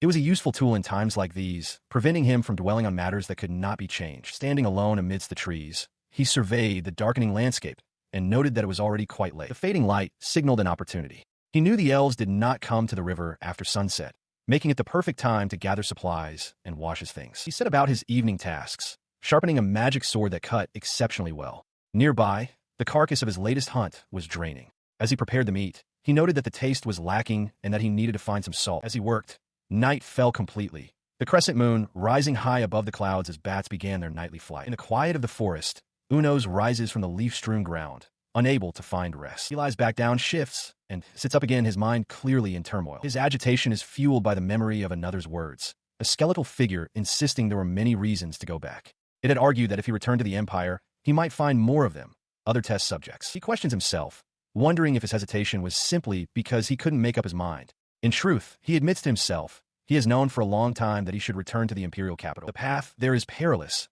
leading through a vast forest and ruins teeming with monsters. He recalls a moment from the past, sitting in a derelict room surrounded by old newspapers. The date on them was stopped on May 2nd. This memory reinforces his deepest fear. He suspects the Empire is probably already gone, a truth he has known but refused to admit. If he goes back, he might lose even a tiny bit of hope that the Empire might still be continuing somewhere. Sitting alone in the darkness, he poses a chilling question to himself.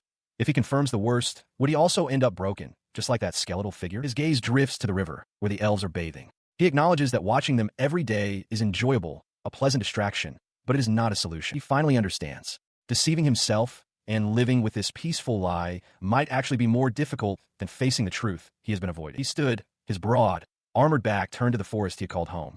The time for deliberation was over. With his mind made up, he began his journey across the desolate landscape. He knew what he had to do. He would go to the imperial capital. He paused on a rocky outcrop, calling out to those he was leaving behind. He announced his departure to number 06 and number 08, then turned and strode away without waiting for reply. His farewell, however, was directed towards a lively scene by the river. The elf teacher, number 06, was bathing with the children, playfully chiding them to stop as they tugged at her towel. Crouched behind the foliage, he watched them, his resolve crumbling. He admitted to himself that it was incredibly difficult to lie to himself and just leave. His gaze remained fixed on the peaceful scene, his departure stall. In a starkly lit room, a man with a chilling smile beckons a small, hesitant girl. He calls her Daira, telling her to come closer and remove her clothes, framing the order as a step toward becoming a great wizard. The memory shifts to the girl's profound distress.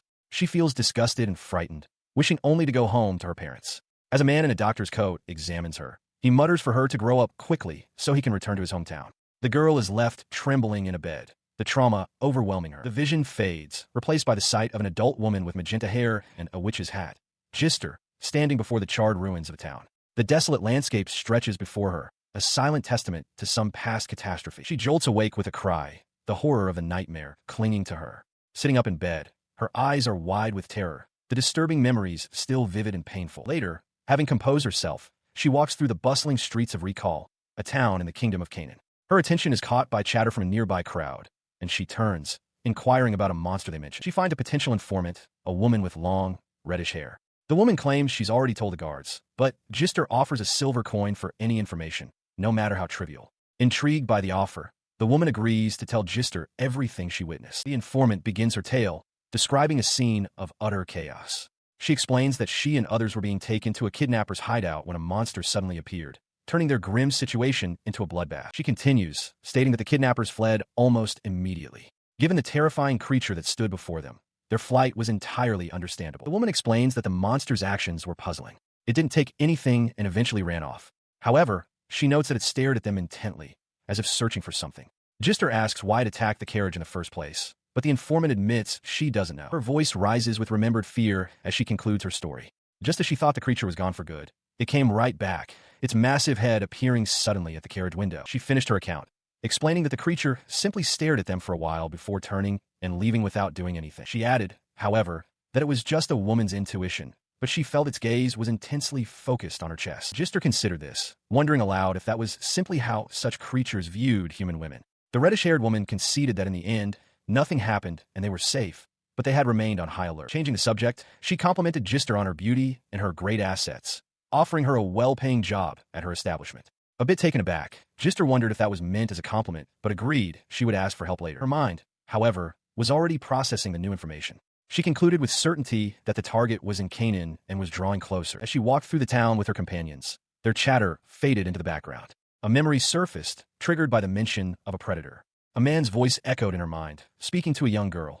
"Come to me, Daira. You have a great talent." She recalled being 8 years old, deceived by a mentor who preyed on young girls, lured by the lie that he saw her magical potential. The memory spiraled into a vision of her hometown, ravaged and destroyed by monsters. Despite the horror she endured at the hands of others, she had trained relentlessly, pushing herself to adulthood. She remembered the crushing weight of despair, collapsed on the unforgiving ground, utterly broken. From that despair, however, a different kind of strength was born.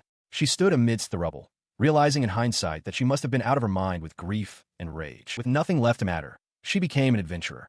Deceived and violated even by her own comrades, she channeled her pain into a singular purpose, relentlessly hunting monsters, where near-death experiences became an everyday reality. Her sole motivation was a fierce determination to erase the existence of monsters from this world. It was during this relentless crusade that she met the siblings, Rena and Lizel. Having only ever joined existing teams, this was the first time she had been invited to form a new one. Lizel turned to her, his expression earnest, and asked if she would like to team up with them. Lizel recalls his initial casual attitude, thinking he could leave if he wanted. But then Gister joined their group, and a confident warrior named Gista enthusiastically asked to join as well, solidifying their new party. Together, they shared hardships and joys, surviving numerous life-or-death situations as a cohesive unit. Before long, their teamwork paid off. After a grueling battle, Lizel, bloodied but triumphant, roared that they had defeated the ogre with a magic sword. Gista, lying wounded on the ground, laughed in relief, admitting he thought he was going to die. Rena rushed to his side, urging him not to talk, as his wound was still fresh. Gister, however, looked down at the injured Lizel with a wry smile, telling him to become a man worthy of it. Lizel, still reeling, asked what they should do with a magic sword, suggesting that Gister, as the leader, should keep it. He remembers how Gista playfully asked about his potion, which Lizel admitted he'd already used. In that moment of camaraderie, Lizel realized this temporary team had become a real home for him. Yet, a shadow falls over the memory, a bitter thought that monsters always take away the things that matter most. The memory fuels Gister's resolve. She declares that the sword is proof that she once had a place to belong, and she will get it back, no matter what it takes. Her thoughts turn to Daira, who, with tears in her eyes, clasps her hands and pleads for her to make sure she returns alive. With her resolve hardened, Gister sets off through the city streets. Her long hair flows behind her as she walks with purpose, her mind fixed on a single goal. A silent promise echoes in her thoughts.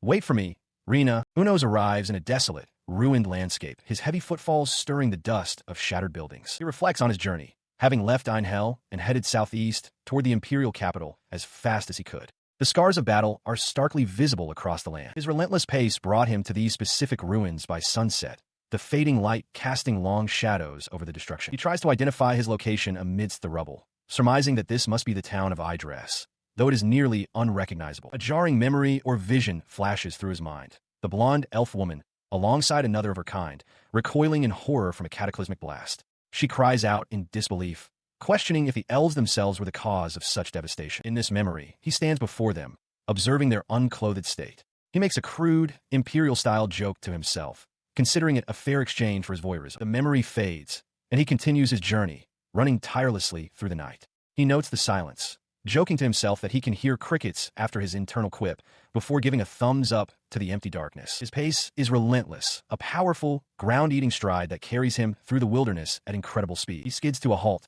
his gaze fixed on a structure looming in the distance. A sense of recognition dawns on him. It can only be one thing, the Shibaru Iron Tower.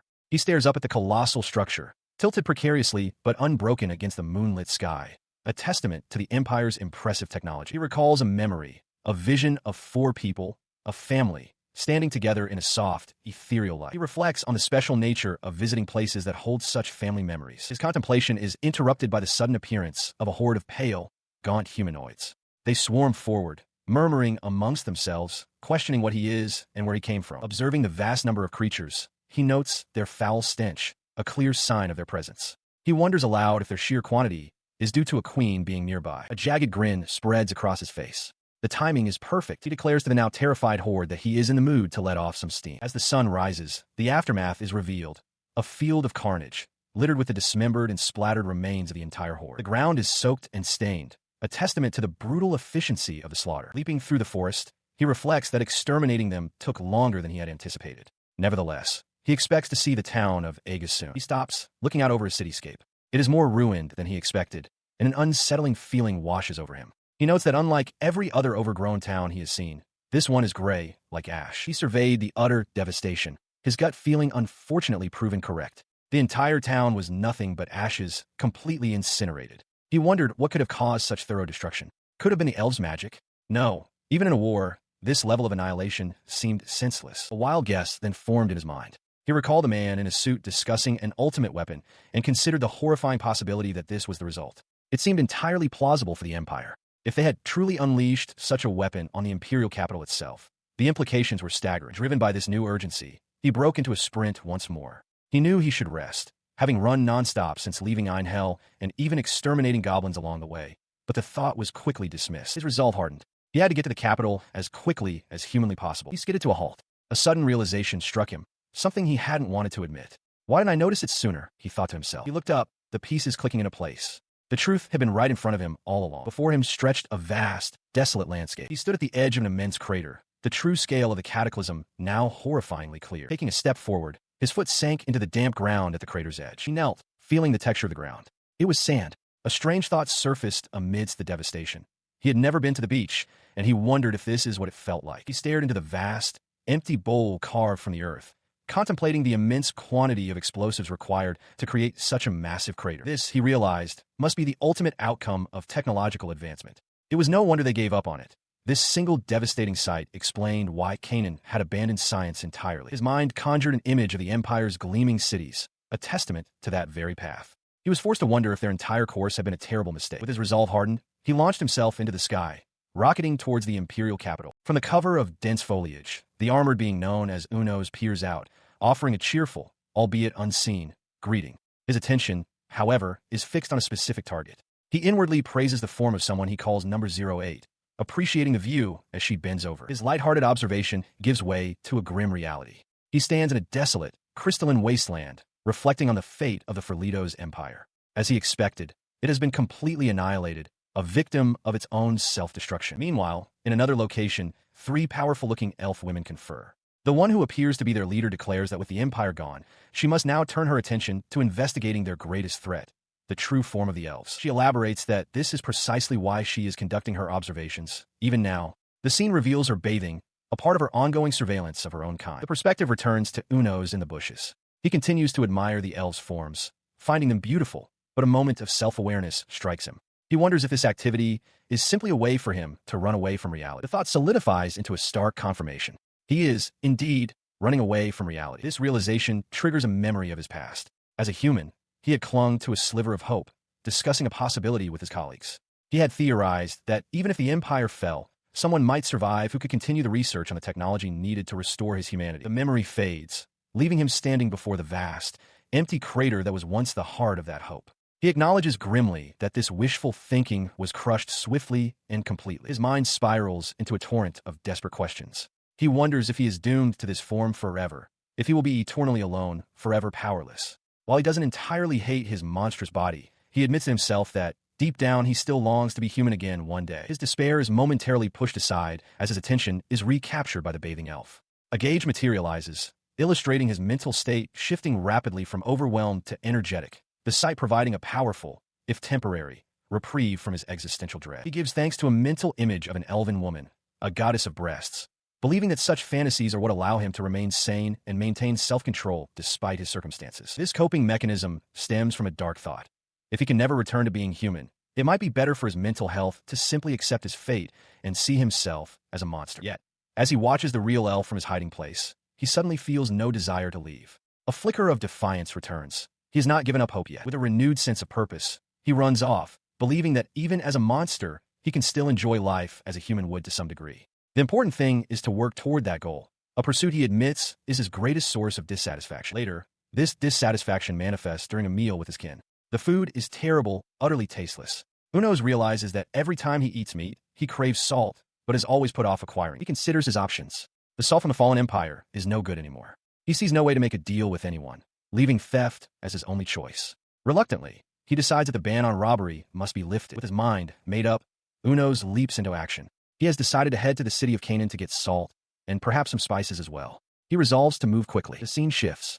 Meanwhile, in that very city of Canaan, a man named Orlando is deeply troubled, clutching his head in extreme frustration. His distress draws a sharp rebuke from Arngale, who stands over him with a stern expression, reminding Captain Orlando that he has warned him about this before. Arngale slams a hand on the desk, shouting that Orlando needs to figure out basic literacy. Orlando weakly defends himself, stating that he can, at the very least, write his own name. His frustration boiling over, Arngale grabs Orlando by the cravat, demanding to know why he's slacking off when he's seen Lloyd and everyone else study. He leans in closer, stating that for God's sake, they don't have time, so he will just read the important parts.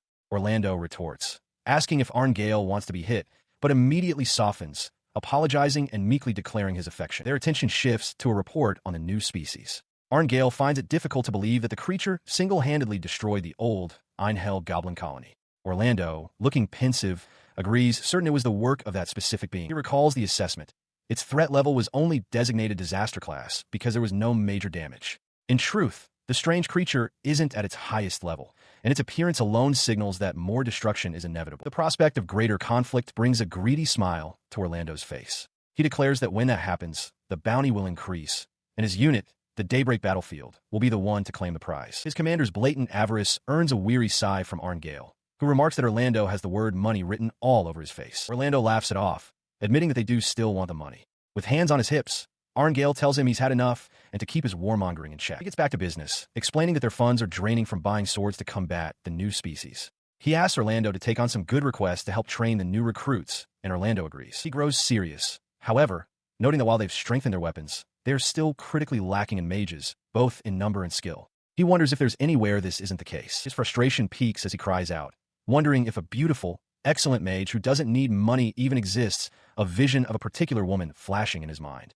Arngale sighs, confirming that even the kingdom of Caesarea is lacking in skilled mages. He recoils in shock as Arngale calmly states his intention to relay their conversation to a woman named Annie. Flustered, Orlando mutters to himself that a sexy woman with a large bust would be a great addition. Arngale's expression turns sly. He muses aloud, "Why indeed? Let's see," before pointedly asking Orlando why he would bring her up in the first place. The direct question sends Orlando into a flustered panic, his face contorting with stress. Arngale, enjoying the moment, brightly suggests a solution. He has heard the tavern has a bottle of 200-year-old Randile that might just wipe his memory clean.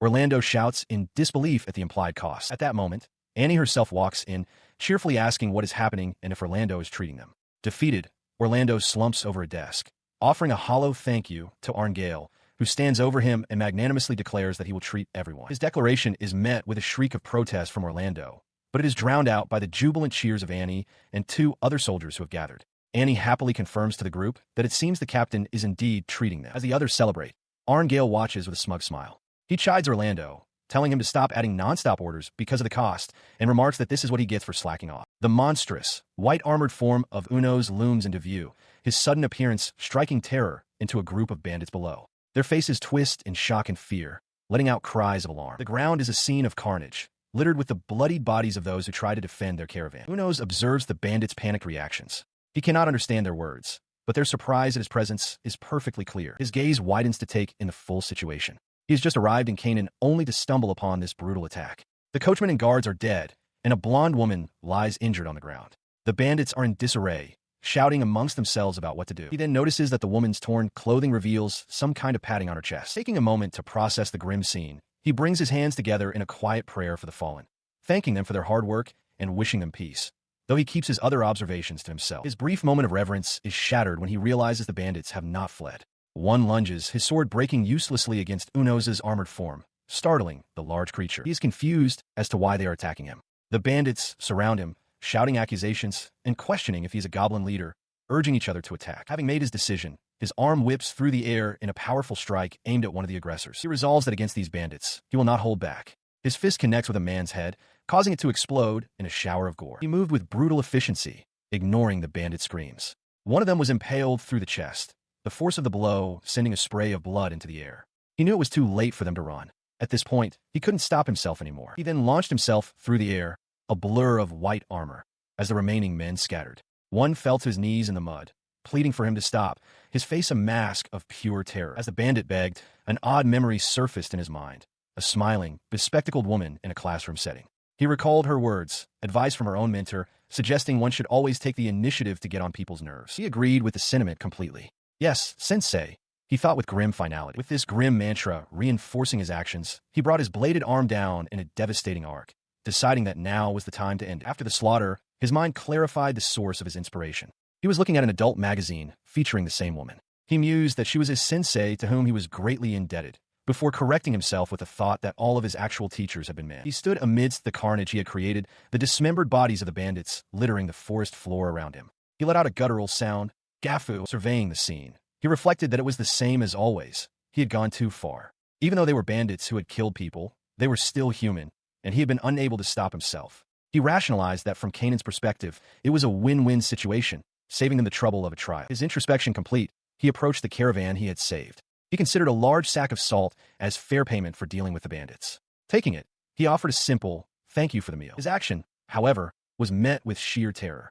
The survivors from the caravan began to scream, crying out that he was a monster and that they were all going to be killed. One even tried to mimic his earlier sound, perhaps as a desperate plea. Having left the caravan behind, Unos continues his journey alone, walking along a rocky path that winds through a dense forest. He is in exceptionally high spirits, a wide, joyful expression on his face, his mouth forming the shape of a heart. The source of his delight becomes clear.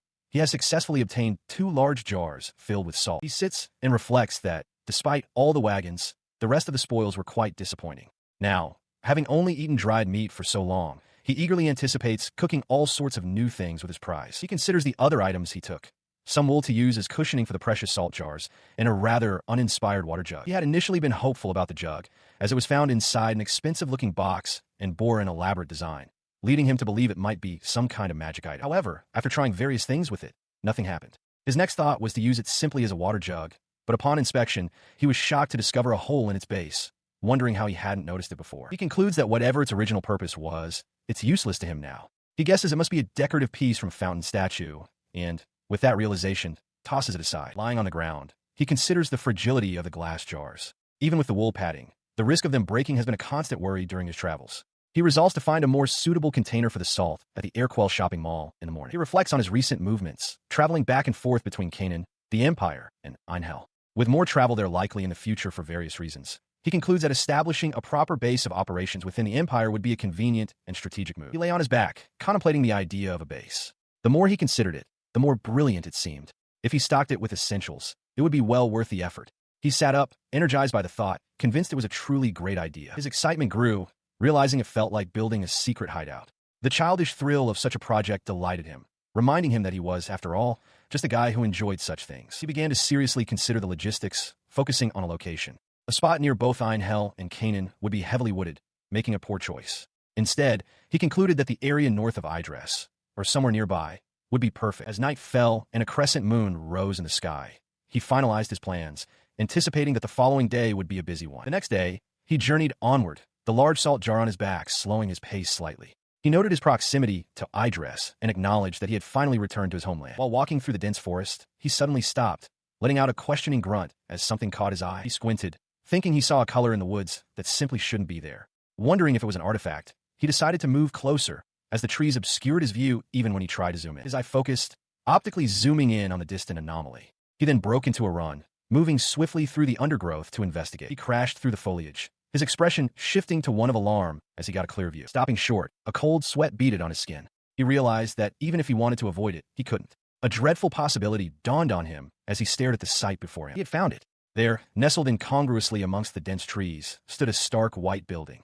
Its clean, modern, block-like architecture was a jarring sight in the wilderness, a place that should not exist here, yet did. It was the source of his unease, a structure he recognized with a sinking dread. With heavy, determined steps, Unos approaches a modern, blocky structure nestled in overgrown foliage. A jolt of recognition runs through him. The facility looks just like the one where he first woke up. He stands amidst the wreckage of what was once a laboratory, shattered containment pods littering the floor. He had tried not to think about it, but he knew this was the place where his nightmare began. He had tried to just turn a blind eye, to ignore the truth of his origins. But now he had found it. With a powerful, resounding step, he moves toward the entrance, his resolve hardening. Meanwhile, at Karnash Fortress in former Imperial territory, Gister stands atop the battlements. She looks down at the assembled soldiers, sighing to herself at the thought of storming a major stronghold just to deal with goblins. She reflects on the fortress's history. It originally belonged to Canaan, but was occupied by the Empire for a long time. It seems she realizes that this is no ordinary fortress. A memory flashes through her mind. A chaotic battle. A monster exploding in a shower of gore amidst the fight. Back in the present, she leans against a window frame, her expression troubled. She admits to herself that she only accepted this job because the pay was good. She can't help but remember that past event, which is precisely why she hadn't wanted to come here. Her frustration erupts. It's all that monster's fault. Because he moved to Canaan, she ended up broke after having to cross the border illegally, costing her extra money. As she fumes, a familiar voice calls out from behind her, "Yo, Nachon."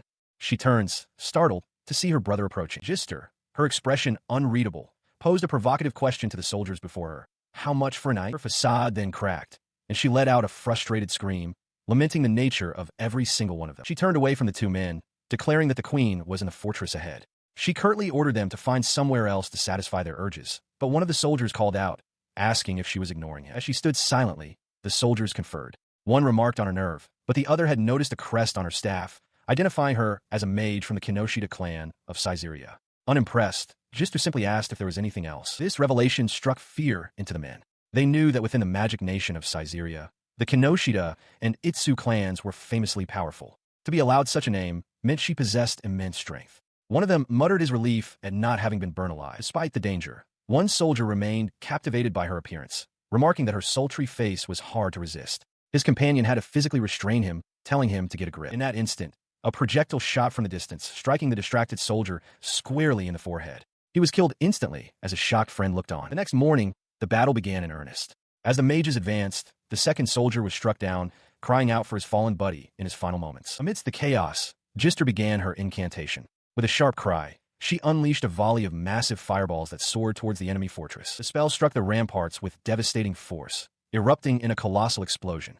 As Gister exhaled, another mage watched in awe, remarking that she was in a different league and had likely already taken down 100 foes. She informs the soldier, Orlando, that she has exhausted her magic and must fall back. When he thanks her, she requests he not call her master, as the title reminds her of a contemptible figure from her past.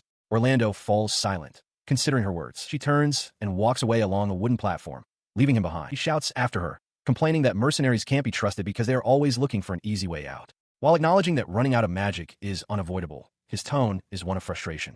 Gister glances back, annoyed. A knight from the local army interrupts, ordering his troops to keep damage to the fortress at a minimum, as they intend to reuse it. This contradicts the simpler strategy of just setting it on fire. Gister mutters that this kind of supervision is another reason she was reluctant to take the job. She continues to grumble to herself about the nobles, reflecting that they are all the same, quick to complain without ever putting their own lives on the line. She admits to being jealous of their easy jobs. Her attention is drawn back to the battlements. Walking along the wall, she observes that the goblins have lost their momentum quicker than she expected, noting that it would have been far more troublesome if they had been equipped with the Empire's weapons. With the outer wall secured by the invading forces, the first stage of the siege concluded in what felt like the blink of an eye. By the time the main gate was opened and the rear guard pushed inside, only the Goblin Queen and a handful of her attendants were left. Orlando stands ready, his great sword raised high, preparing to face the queen herself. With a ferocious grin, he brings the massive blade down in a powerful arc, sending a dark spray of blood splashing across the stone floor. She watches the brutal display with an expression of impressed surprise. The Goblin Queen's legs had been shattered, making her an easy target for arrows, and she quickly met her end. The battle to recapture Carnash Fortress concluded as a decisive victory. Despite being described as a hard-fought battle, the casualties were minimal, with only 5 deaths and 65 wounded.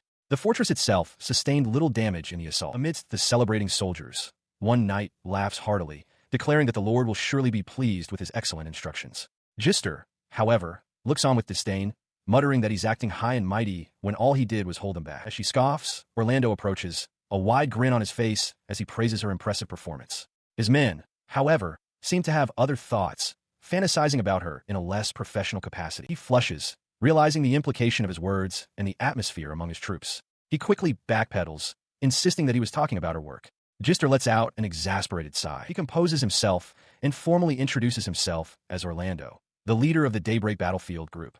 The young blonde soldier beside him adds that his name is Lloyd, also from Daybreak. The word work finally seems to catch Gister's attention. He gets straight to the point, stating plainly that he wants to hire her. Her expression shifts from annoyance to sharp focus. She asks if he has heard the rumors about a new species of monster. He confirms her suspicions, revealing that he has a bit of a history with that very monster.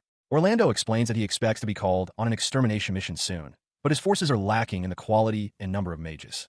Someone with her skill would be a great help. His words catch her by surprise. The idea that he has a personal history with this creature piques her interest. Her demeanor hardens, her gaze intense. She demands that he tell her the details. A silent, blocky facility stands under a partly cloudy sky, its stark white walls surrounded by dense foliage.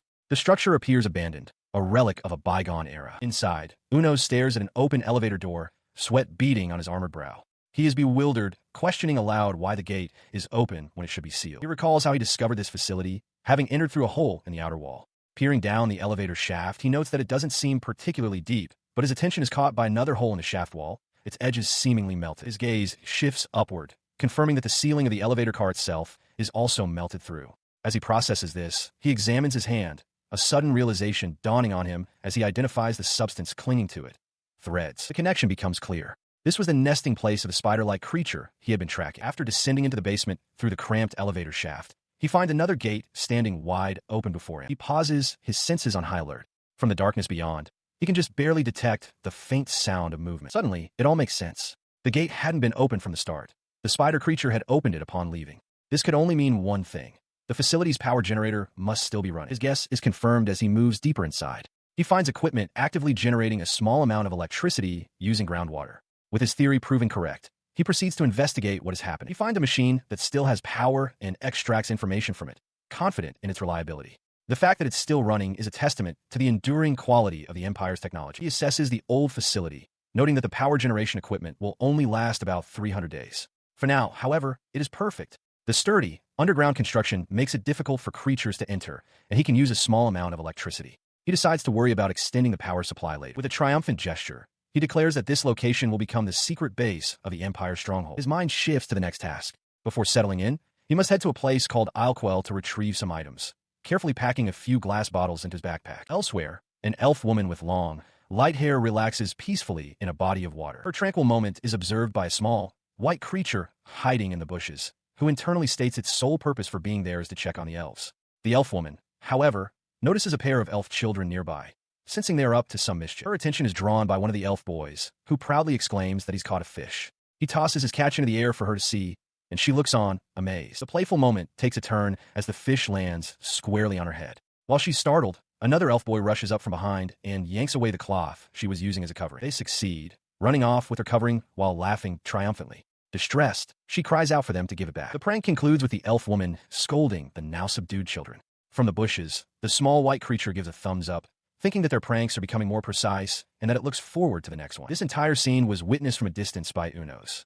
He reflects that as someone from the Empire, he has mixed feelings, but watching them makes him realize elves aren't so different from humans. He considers that building a good relationship with them might not be so bad after all. He considers the potential benefits of forming a good relationship with the elves. Their long lifespans mean they might hold knowledge of what truly happened 200 years ago. However, he realizes there's a critical obstacle. He cannot understand their language. Deciding not to rush things, he resolves to head back to the Empire for now. The small slime creature bounces happily as he internally admits his initial reason for coming to the area was far less strategic. Meanwhile, in the Canaan Kingdom, stands the grand administrative building of Recall. Inside, Arngale reads a document, his expression growing tense and weary. He lets out a sigh at his desk when a knock sounds at the door. After he bids them enter, a man with long, braided hair steps in, asking what is wrong. The visitor, Captain Marcus of the mercenary group, Golden Ember, remarks that he could sense Arngyr's foul mood even from outside the room. Arngale confirms his suspicions, explaining that a new species extermination order has been issued. It is to be a joint operation with the local army. Marcus listens, unsurprised, noting that it has come to this after all. He questions the timing, however, thinking it too soon for such a drastic order from the kingdom. Marcus points out that based on his information, the new species has only attacked a merchant convoy, and the only casualties were bandits. Arngale reveals the true motivation, the Lord's pride. He explains that among the items the new species stole was a replica of Cease water source, a symbolic artifact intended for a new town being developed in the south. His fist trembles with rage. He fumes that the nobility doesn't care about the lives of mercenaries, sending them against an unknown enemy with insufficient information over something so trivial. Marcus notes the absurdity of the country's politics as Arngale shouts that if the high-risk mission succeeds, the local army takes the credit, but if it fails, the mercenaries bear all responsibility. He apologizes, but Marcus holds up a hand, reassuring him not to blame himself. Despite Arngale's efforts, the mercenary captain states firmly that his group, the Golden Ember, cannot get involved in this matter. Standing before Arngale's desk, he elaborates on his decision. While he doesn't care what happens to himself, as the captain, he is responsible for the lives of the younger members. Arngale concedes that he would do the same if their roles were reversed. The captain's expression grows somber. He wishes all the mercenary groups could refuse, but participation in the operation, codenamed Daybreak, is mandatory. He reasons that since they were the only ones who have faced this new species, there is little choice in the matter. Elsewhere, news of the mandatory operation causes a stir. Two soldiers, Orlando and a spiky-haired comrade, react with disbelief. Orlando exclaims that if Daybreak is participating, then Grant from Immovable won't stay quiet, noting that Grant always tries to compete with a certain individual. Back in the office, Marcus speculates that since a certain skilled individual is involved, things might just work out after all. Arngale, however, remains unconvinced, stating flatly that he doesn't think so. He continues his thought with a world-weary sigh, remarking that as one gets older, one can't help but become more cowardly. His gaze becomes distant. He asks Arngale if what he feels could be described as the whispers of the land, explaining that although he hasn't seen it with his own eyes, he can sense its presence. That presence is, at that very moment, making its way through a dense forest, a domain beyond what humans should approach. Unos charges forward, a singular, powerful thought propelling him. With Boob's power, move forward, Unos. Unos' eyes flutter open as a voice greets him for the morning. He turns to find the elf teacher, Miss Number 06, lying beside him. She chuckles, noting that he has finally woken up, much to his complete shock. She leans in closer, teasingly pointing out that his little friend has been quite large the entire time, causing Unos to flush with embarrassment. Suddenly, he leaps from the bed with a triumphant roar, celebrating the return of his tail, his partner. He flexes joyfully, relieved to have it back. His excitement gives way to a quiet moment of realization as he looks down, muttering to himself that it all figures. He recalls the events of the previous day, remembering how he had run at full speed all the way to Urkel. The exertion was so great that he went straight to bed, realizing it was the first time his body had ever felt so completely tired. Now rested, Unos moves through a storage area, methodically gathering basic supplies: a plastic container, a scrubber, dishware, and salt. He pauses to consider the available home appliances, concluding the devices requiring a constant supply of electricity, such as a refrigerator, would likely be unusable. His gaze then falls upon a large television. He reflects on how he has always admired the idea of watching movies on such a screen, thinking that some entertainment would be nice. A practical concern immediately follows this thought, however, as he questions whether any data disks he might find would still be usable. He inspects one of the items he has gathered, a video camera. It appears to be an old piece of technology from his former world. The device sparks a shocking realization. With a video camera, he could record certain kinds of scenes, intimate scenes. An image of the elf teacher flashes through his mind. He trembles, electrified by the thought that such recordings could last forever. A smaller, more timid part of his consciousness, however, recoils, reminding him that voyeurism is a crime. His mind becomes a battlefield. An angelic voice argues that using the Empire's greatest invention for such a purpose is disingenuous and wrong. A devilish voice counters that there are no laws in Einhell against secret filming, as video cameras don't even exist there. The internal conflict is agonizing. He grits his teeth, his expression hardening with resolve. He concludes that this is a line that must never be crossed by a human being. A moment later, a joyous realization strikes him. He isn't human, so it's perfectly fine. His inner demon celebrates the clever loophole as his better angel despairs. With his moral quandary settled, he stands before a store display filled with cameras, vowing that the Empire's technological prowess will be put on display once again, albeit secretly, for the elves. He searches the shelves, but can't find what he's looking for. Consulting a catalog, he spots the perfect item, the latest model with zoom and multiple functions. His excitement fades when he realizes it's sold out and not in the backroom either. He briefly considers settling for his second choice, but immediately rejects the idea of compromising. A map reveals a new destination, Jisvaya, a town that prospered from its weapons factories and is also famous for its electronics district. Clutching a newly acquired television and disc player, he raises a fist, declaring that he will run any distance necessary in the name of lewdness. He decides to return to his base to set up the TV first, letting the matter with the goblin slide for now. He finally arrived in the town of Jisvaya, his excitement palpable as he surveyed the industrial cityscape. His expression hardened with resolve. After coming all this way, it would be a crushing disappointment if the camera wasn't here. He pleaded with fate for it to be available. His hopeful search was abruptly interrupted by a grim sight. Hanging from a traffic light was the brutalized body of a hanged orc, a stark and bloody display. Suddenly, a dark, powerful figure launched itself into his path, landing with menacing poise. The creature issued a clear warning. This was its territory, and trespassers would suffer the same fate. The creature struck with incredible speed, its kick sending Unos staggering back. He identified his opponent as a red ogre, a being whose intelligence and physique were on a completely different level, far superior to that of regular ogres. He considered that it would be a problem if this creature showed up while he was searching for the camera. Annoyed by the interruption, he squared his shoulders and accepted the challenge. Fine then, he thought. Bring it on. Their fists met with a thunderous impact. Unos felt his foot slide back from the sheer force of the blow, a rare occurrence. He realized with a thrill that this was the first time he'd faced someone with this much power, someone he could finally have a proper hand-to-hand fight with. The red ogre pressed its advantage, unleashing a devastating punch that connected squarely with Unos' head, sending him reeling. He was struck again, this time by a powerful kick. As the red ogre's foot pinned him, Unos' perspective shifted. This wasn't a mere match or a battle. It was a fight to the death, and he resolved not to hold anything against his opponent for it. With this grim understanding, he retaliated. He drove his fist forward with brutal precision, punching straight through the red ogre's chest. The creature's head exploded in a shower of gore as Unos' follow-up strike connected, ending the fight instantly. He had barely dispatched one threat when another, far larger ogre-like creature loomed over him.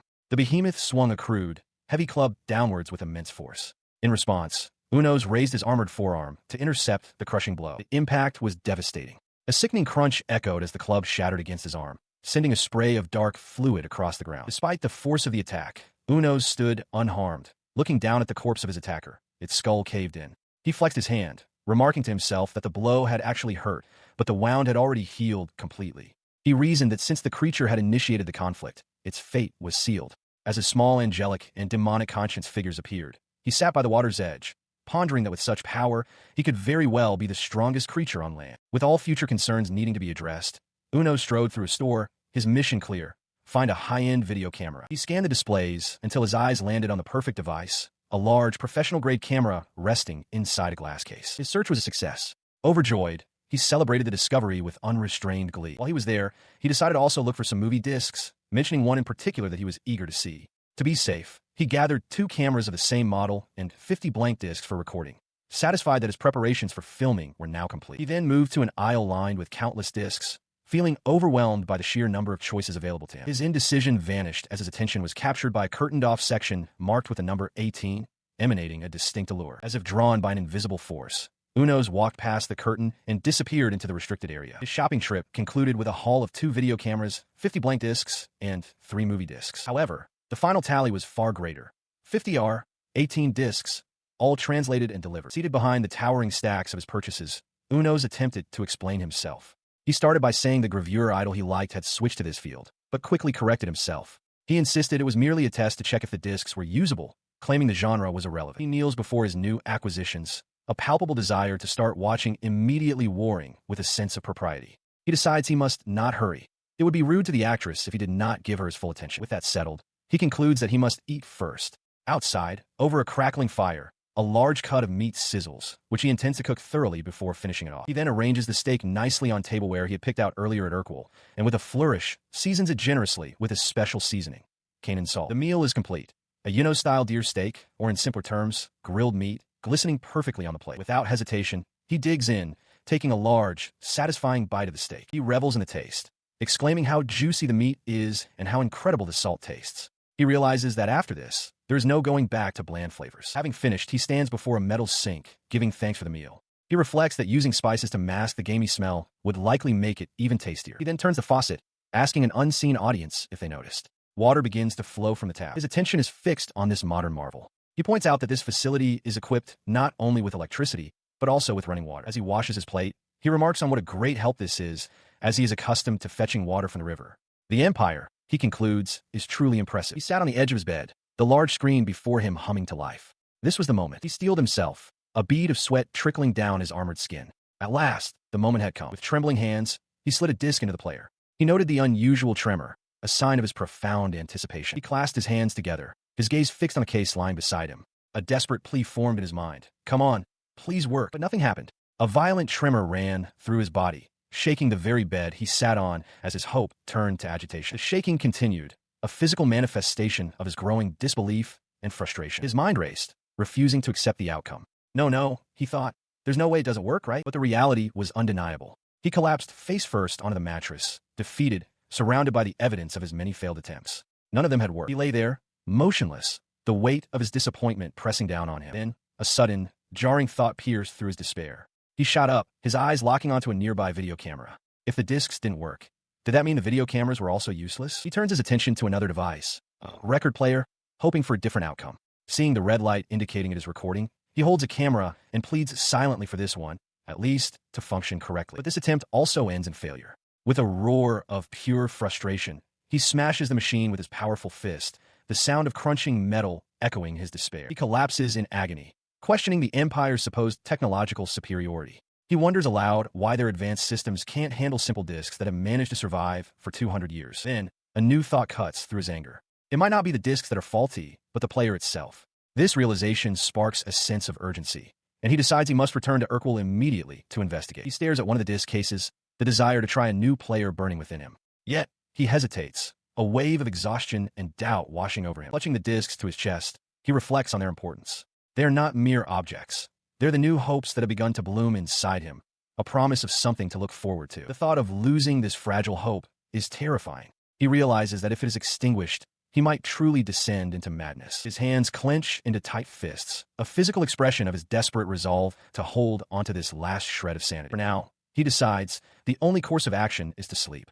He curls up, vowing that someday, when he is strong enough to endure even the potential loss of this hope, he will find a new player. As he drifts into slumber, his dreams reveal the source of his obsession, a vision of number 06 and number 08, the 2 elf women, laughing and playing together on a beach. He drifts in a state of pure bliss, the object of his obsession floating before him in the starry expanse of his mind.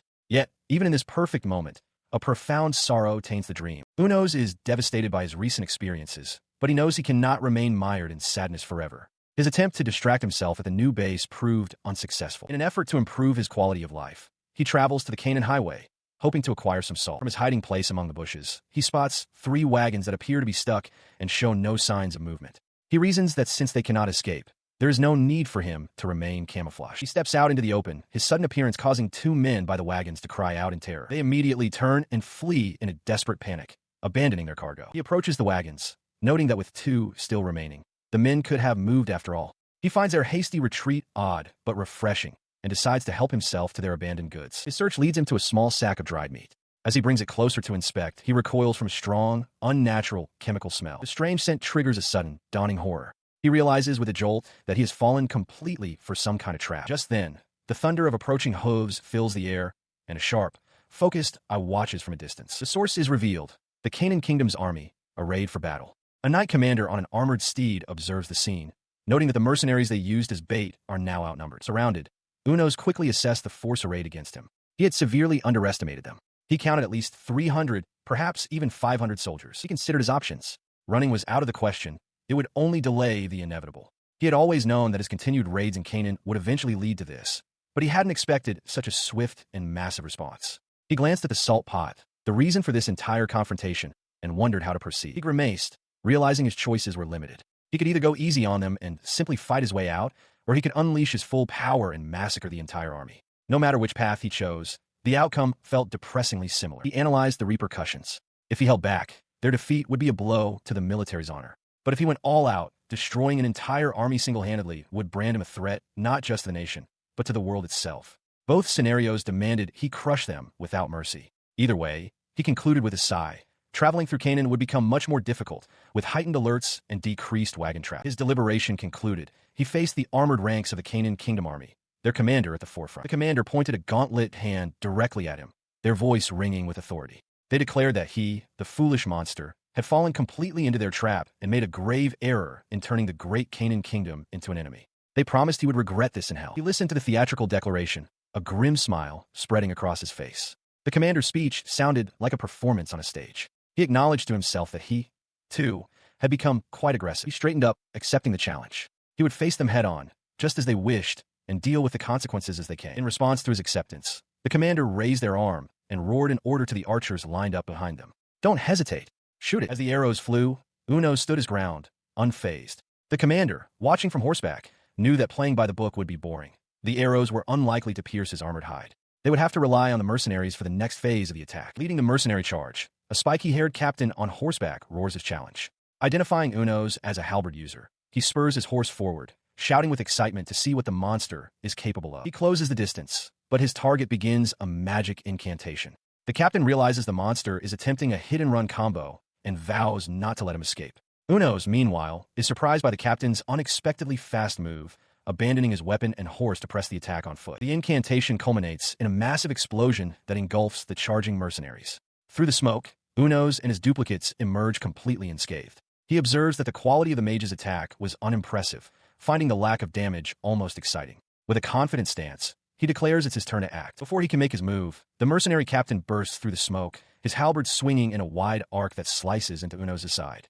The monster is shocked that the blow actually cut him, wondering if the halberd is enchanted or if its ability to return to its wielder is a special property. He concedes that this opponent will be an entertaining one. He presses his advantage, unleashing a furious flurry of strikes that Unos parries. The monster smirks, acknowledging that the mercenary group is full of battle maniacs, just as he expected. While the fight is fun, he recognizes the problem of facing so many at once and begins to consider making his exit. He sidesteps a swing and delivers a powerful, sweeping blow with his armored arm, catching the captain off guard and sending him flying. As the man tumbles away, Unos pauses, a flicker of admiration on his face for the cool maneuver his opponent just attempted. He lands hard on the dusty ground, his weapon skittering away. Pushing himself up onto one knee, the captain glares at the monster and shouts a defiant promise that he will not be allowed to escape. He stops, picks up the fallen halberd, and hurls it back with tremendous force. The weapon flies through the air and impales the captain, piercing straight through his chest and the back of his head, killing him instantly. His body slumps to the ground, lifeless. Unos stands over the fallen warrior, his posture relaxed, and issues a challenge to the stunned onlookers. Who's next? He declares that if no one comes to him, he will go to them. His challenge hangs in the air, met with silence from the surrounding forces. From the command line, the Canaanite commander roars in frustration, demanding to know what the archers and mages are doing. The commander orders them to hurry up and take down the monster. On a chaotic battlefield, Unos faces a line of enemy mages, a grim satisfaction spreading across his face. He feels that, at last, a true battle is about to begin. His confidence evaporates when three figures emerge from the fray: Orlando, Arngale, and a long-haired blonde warrior. The sight triggers a traumatic memory for Unos, causing him to recoil as Orlando greets him casually, remarking that it has been a long time. Overcome by a surge of primal fear and rage, he lunges forward, throwing a powerful punch aimed directly at Orlando. The warrior sidesteps the blow, and Unos' fist smashes into the empty space where he once stood. Orlando holds his massive sword defensively, clicking his tongue in annoyance. He correctly deduces that after their first encounter, Unos realized blocking his strikes was pointless and has now switched to a strategy of evasion. Roaring a promise to land a punch, Unos swings again with tremendous force. The blow connects with an explosive impact, but Orlando has already moved, leaving the attack to hit nothing but air. Orlando retaliates with a swift upward slash, his blades striking Unos' side. The attack startles Unos, who had let his guard down, thinking his opponents were weak. He realizes with a jolt that he was tricked into lowering his defenses. Before he can fully recover, Orlando stands his ground, demanding Unos' full attention. Soldiers of the Canaan Kingdom army swarm the area, completely encircling the monstrous warrior. Seeing the tactical advantage, Orlando calls for his archers to make ready. The command to fire is given, and Unos braces for the volley. He is baffled by the knight's terrible coordination. They are completely out of sync. As arrows fly, one clanging harmlessly off his armor, his attention is stolen by a charging figure. The blonde warrior, whom he recognizes as number 05, dashing recklessly through the friendly fire. She closes the distance with her magic sword drawn.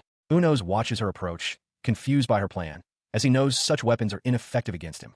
As she nears, a confident smirk plays on her lips, and he realizes something is amiss. Instead of striking, she hurls a small vial that shatters against his chest, splashing him with a dark liquid. A moment of shock passes before the horrifying realization dawns on Unos. It's poison. He recoils as black, flame-like energy erupts from the point of impact. The poison courses through him, a foreign power spreading through his armored form while Orlando and his companions watch the effect take hold. He realizes with a jolt that a direct hit would have been catastrophic. From a distance, Orlando and the blonde female warrior observe the monster, with Orlando marveling at its ability to alter a spell's trajectory and his companion questioning how such a creature could ever be defeated. But instead of succumbing, an unexpected sensation washes over him.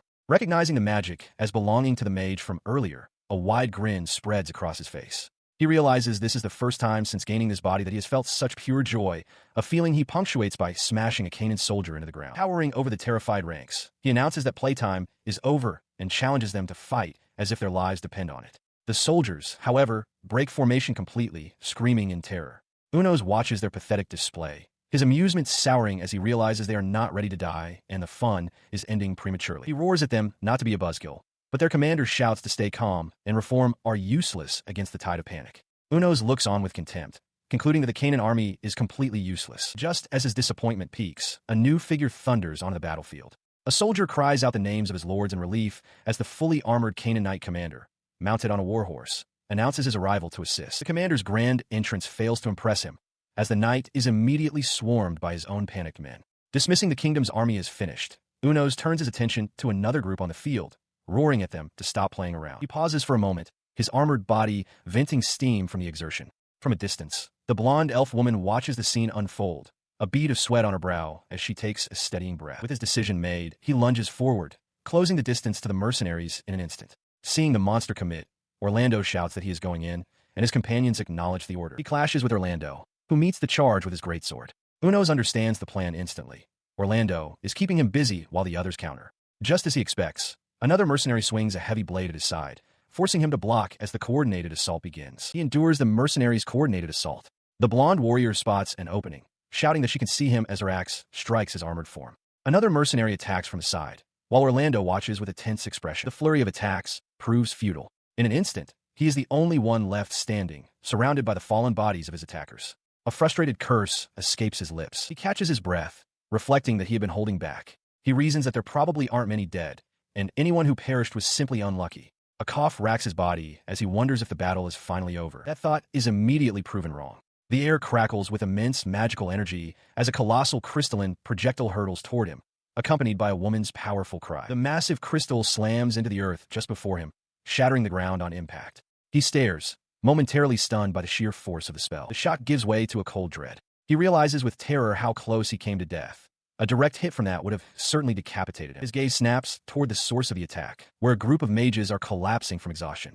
He is astonished, wondering how the magenta-haired woman could possibly have had so much magic left after their previous encounter. He sees that she has used up all her magic and can no longer even conceal herself. As she lies exposed on the ground, his attention is drawn to her prominent features. With the immediate threat gone, his curiosity takes over. He decides he might as well get a good look at her face. He slowly approaches the downed mage and kneels before her vulnerable form.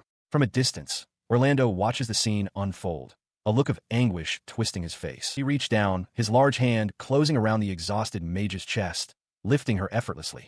Gister gasped, caught completely off guard by the sudden, intimate grip. As she struggled in his grasp, Gister revealed she still had a trump card, a hidden magic dagger, and refused to give up. The small, pale creature at Unos's feet, however, was delighted by her resistance. It told her to stop, explaining that her struggling only made her chest bounce, which brought it immense happiness. The slime creature agreed, adding that it didn't understand Caesarian happiness. The creatures erupted in glee, finding the situation amazing. But Unos paid them no mind.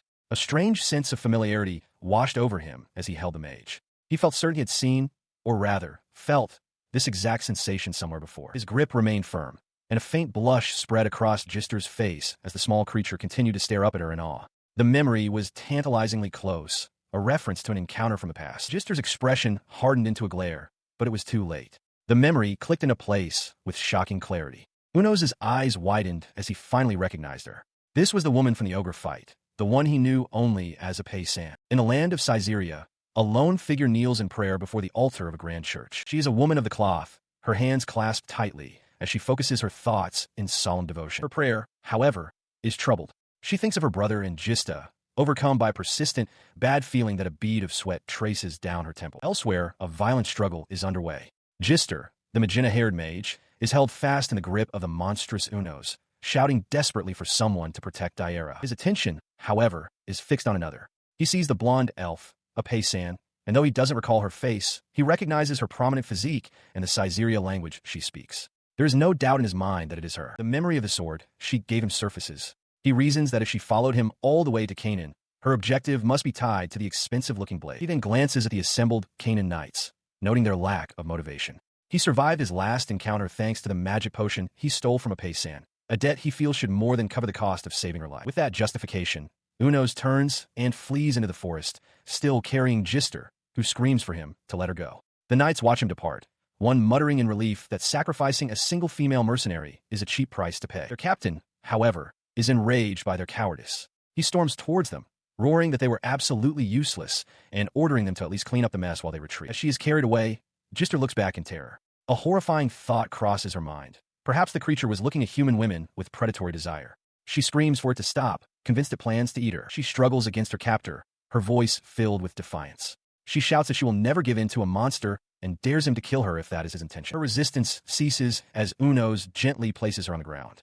She looks up at the towering, silent figure, utterly bewildered by the unexpected turn of events. As she watches him, her mind races. She concludes that she must find some kind of weapon while he appears to be distracted. Before she can act, the armored creature slowly kneels down in front of her, its massive form creating a stark contrast to her own. He opens his large hand, revealing a small, ornate sword resting in his palm. Gister stares, her expression a mixture of shock and disbelief. Unos makes a soft noise and offers the weapon to her. Hesitantly, she reaches out and takes the hilt. With the sword in hand, her confidence surges back. She brandishes it with a triumphant smirk, ready for a confrontation, but Unos remains perfectly still. To her utter astonishment, he simply turns his back and begins to walk away. Her smirk vanishes, replaced by sheer confusion as she questions what has happened. Angered by his inexplicable actions, she shouts at his retreating form, declaring that humans are not his toys. Her words fall on deaf ears. Unos continues on his path, wading into a shallow river without so much as a glance back. In the quiet of the forest, Unos sits alone on a fallen log.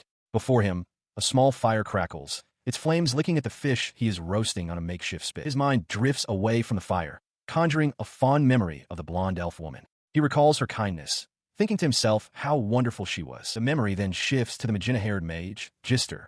He reflects that her presence also greatly improved his mood, though he acknowledges that she is likely heading in the opposite direction now. He touches his own monstrous face, a strange sense of admiration washing over him. He has come to understand that humanity cannot forgive an existence like his, precisely because he was once human himself. A flash of his recent battle with Gista comes to mind. He admits it was an enjoyable fight, a good workout even, but then considers how strange it is to describe a genuine battle in such terms. He clenches his armored fist, acknowledging that his power is simply too great to be forgiven. A part of him he realizes, had still been holding onto a sliver of hope. An image of a possible future forms in his thoughts, living among humans, even in his monstrous form. He pictures himself carrying a heavy log through a village as people watch. He wonders if such a future could ever truly exist. He lets out a quiet sigh, the sound barely audible over the crackling of the fire. Dismissing the thought for now, he looks up at the moonlit sky. It is time to eat. He rises to his feet with renewed purpose. As he eats, his mind shifts to strategy. He reasons that his recent battle will have undoubtedly raised the alarm, causing Canaan to strengthen its patrols and supply lines. This means he must stay away from the kingdom for a while. However, he realizes the resulting confusion in their information network presents a unique opportunity. He lands with a heavy thud under the light of a crescent moon, his mind resolved.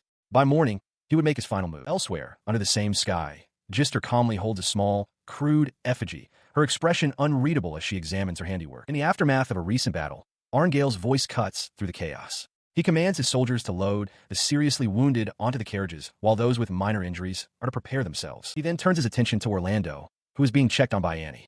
She asks with concern if he is all right, but he waves it off, insisting his current state is nothing compared to what they had faced previously. Despite his dismissive words, Orlando's face is a mask of grim resolve. Arngale approaches, offering a measure of reassurance by noting that they had fought well and suffered far fewer deaths than he had anticipated. His attempt at comfort is met by Gista, who addresses Arngale directly. He tells him that since Arngale is smarter than him, he should already understand the situation. The meaning behind Gista's statement settles heavily in the air. Orlando's expression hardens with fury as the truth strikes him. His anger is justified by the official report. Of the 157 participants in the subjugation mission, there were 18 fatalities and 45 wounded. This unusually low casualty rate is presented as proof that their monstrous foe had not been fighting at full strength. The political maneuvering has already begun. A bandaged soldier presents a formal letter, explaining that the Knights of the Lord's army are blaming their own incompetence for the outcome. He reports that Arngale is being held responsible for the mission's failure, and all blame is being shifted onto the mercenary guild, a version of events the Lord has already accepted. The Lord, upon hearing the verdict, erupts in fury. He slams his fist down, roaring that the decision is ridiculous. He is being informed that his responsibility for engaging the new species while concealing information is deemed particularly grave, and for that, he will be punished. The soldier presenting the news considers that all vital intelligence must have been passed along. In the Canaan kingdom, Arngale contemplates the grim reality facing his organization. Since the Great War with the Empire ended, the lack of conflict has steadily eroded the mercenary guild's standing. To avoid being purged entirely, they were forced to accept the country's management, a move that has only worsened their position. His face contorts with frustration and helplessness. He knows he lacks the power to truly protect the mercenaries under his charge. His hand tightens into a fist upon his desk, the knuckles white with strain. He dreads the thought of having to deliver this news. Slumped over in defeat, he whispers an apology to Orlando. Another mercenary group is about to disappear under his watch. Elsewhere, Gister walks away from a recent encounter, a heavy sack slung over her shoulder. A bead of sweat traces its way down her temple as she glances back, admitting to herself that the more she considers the situation, the less she understands. From a distance, Unos watches her depart, a single question in his mind. What is she? She continues on her way, lost in thought. Her homeland has been plagued by monsters since ancient times, and she believed her research had given her considerable knowledge on the subject. But this creature was something else entirely. Her thoughts are interrupted as she spots a familiar pair in a bustling crowd. It's Orlando, and with him, the monster. She realizes with a jolt that they both remembered her. This new species, she concludes, is abnormal in every conceivable way. The implication strikes her with force.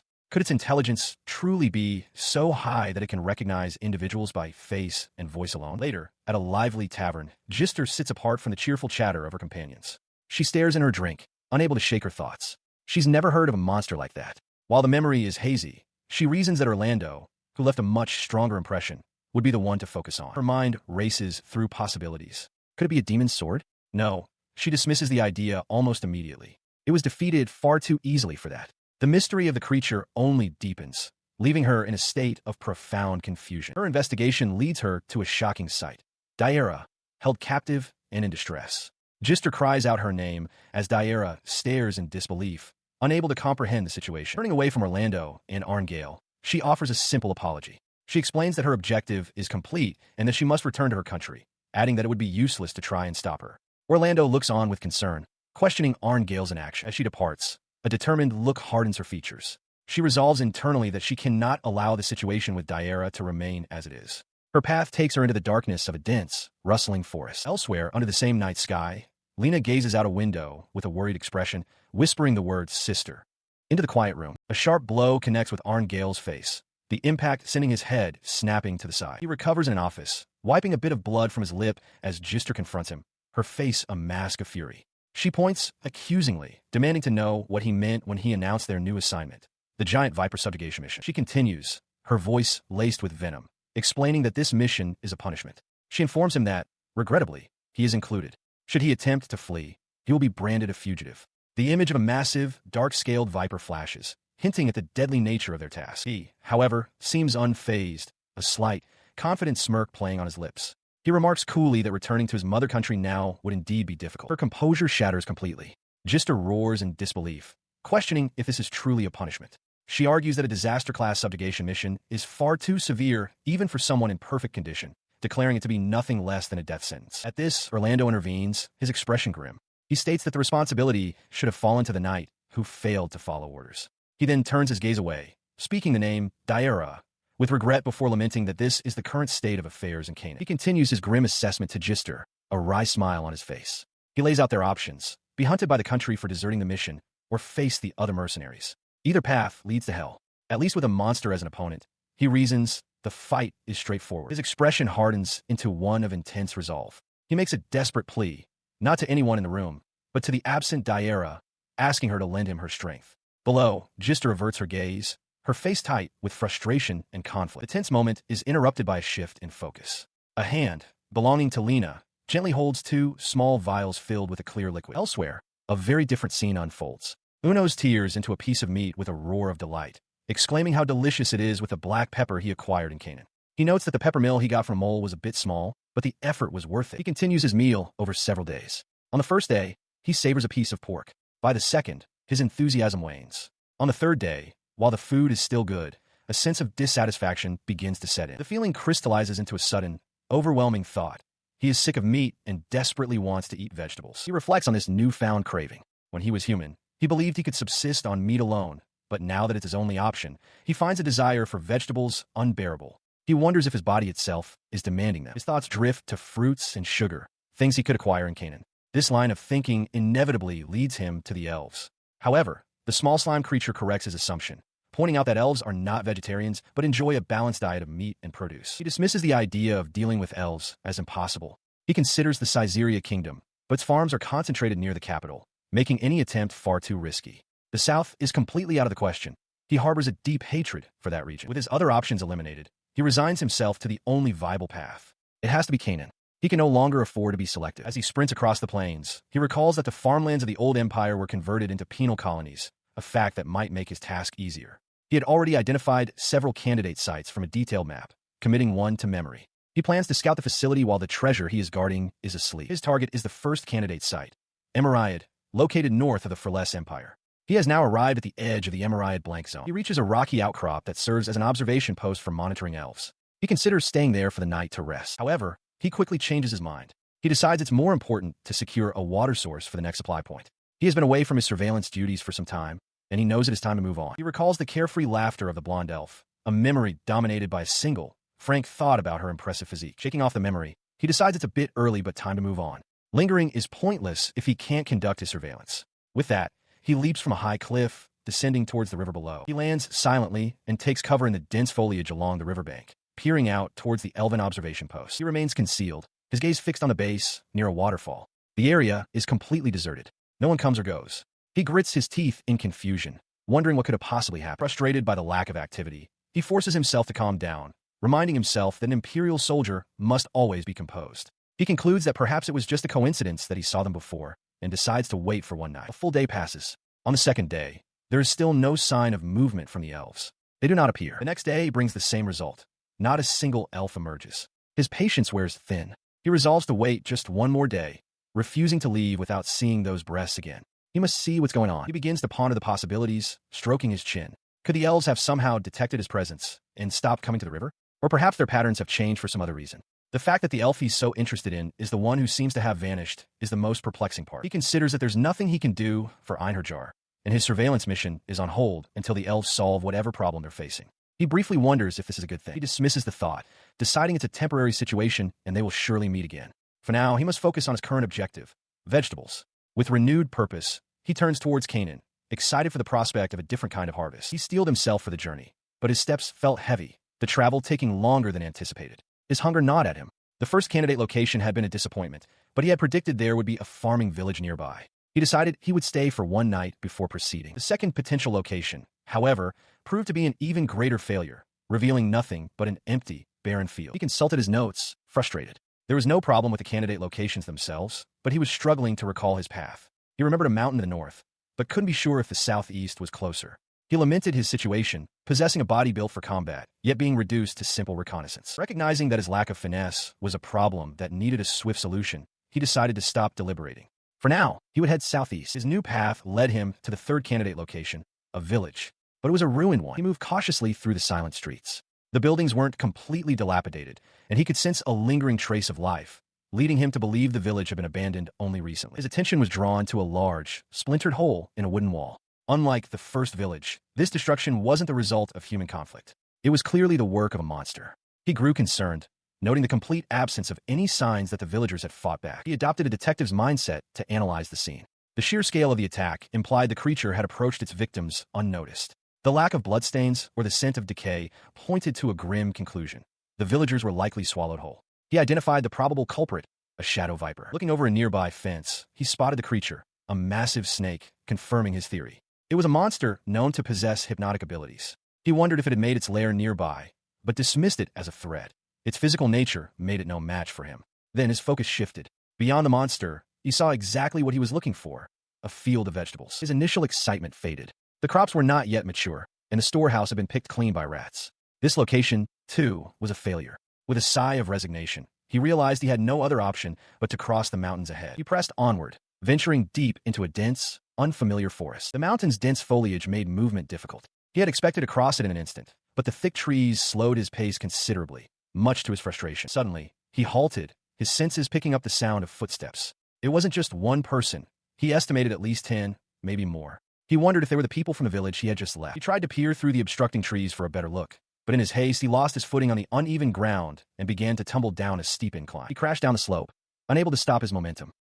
Landing in a heap at the bottom, he felt a wave of dizziness. He lamented his recent string of bad luck, realizing that his immense power wasn't enough to overcome such simple mishaps. As his vision cleared, he found himself surrounded by a large company of soldiers, with Orlando at their head. Orlando stared in disbelief. Unos, in turn, felt a surge of panic, realizing his luck had finally run out. He had been careless, never imagining he would be discovered so deep in the mountains. Orlando confronts the blonde female warrior, questioning the timing of her arrival. She coolly adjusts her choker, retorting by asking if he's approaching because he can smell Orlando on her.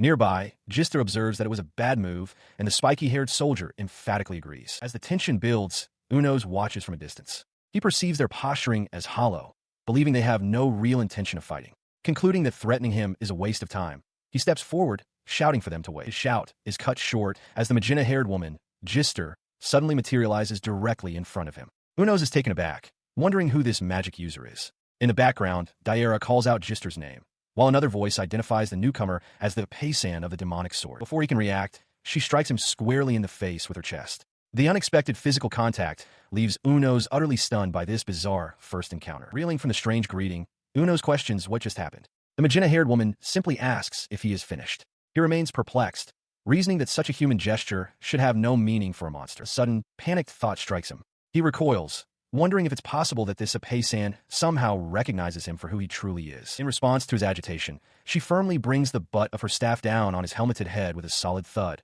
offering a sincere apology. She then steps back, using the tip of her staff to trace a glowing, serpentine shape in the air before him. Unos watches as the magical sigil takes form. He recognizes the form instantly, identifying the creature being summoned as a shadow viper. The magenta-haired woman completes the incantation with a series of precise hand gestures, her expression focused as she finalizes the spell. Her spell complete, the magenta-haired woman dispels the summoned viper. With a determined gaze, she reaches out, declaring her intention to borrow the strength of those before her. Her request is met with shock. Gista turns to Daira, questioning if she is truly serious about this course of action. Daira's expression is firm. She acknowledges that relying on an unknown monster is a terrible idea, but insists it is necessary for Unos to join them in defeating the serpent. Unos considers the proposal, concluding internally that there is no benefit in it for him. A memory of a time he helped villagers surfaces, a stark contrast to his current self-interest. He reasons that without any prior leverage, there is simply nothing to be gained. He quietly affirms his decision, murmuring that he has given up on such things. His silent refusal is broken by Orlando, who shouts at the magenta-haired woman, calling her reckless and telling her to be quiet. Unos observes the exchange, noting Orlando's surprising fluency and the peculiar nickname, a paysan, he uses for her. She ignores the interruption, her voice filled with desperation as she vows to use any means necessary to return home. A vision of Daira, her face hopeful, flashes in her mind, reinforcing the promise she is determined to keep. Her passionate plea seems to resonate with Unos. He quietly contemplates his own potential benefit in the situation. Then, without a word, he reaches out and grabs the woman by her chest, lifting her effortlessly off the ground before she can react. He holds up a small, glowing object pinched between his fingers, something he plucked from her attire. The woman stares, completely stunned. He calmly states his price, 5 magic potions. Noting her pale face, he asks if she now understands his intent and is ready to negotiate. The revelation of his intelligence shatters her understanding of monsters, leaving her trembling as her long-held beliefs crumble. His demand for 5 potions left Gister reeling.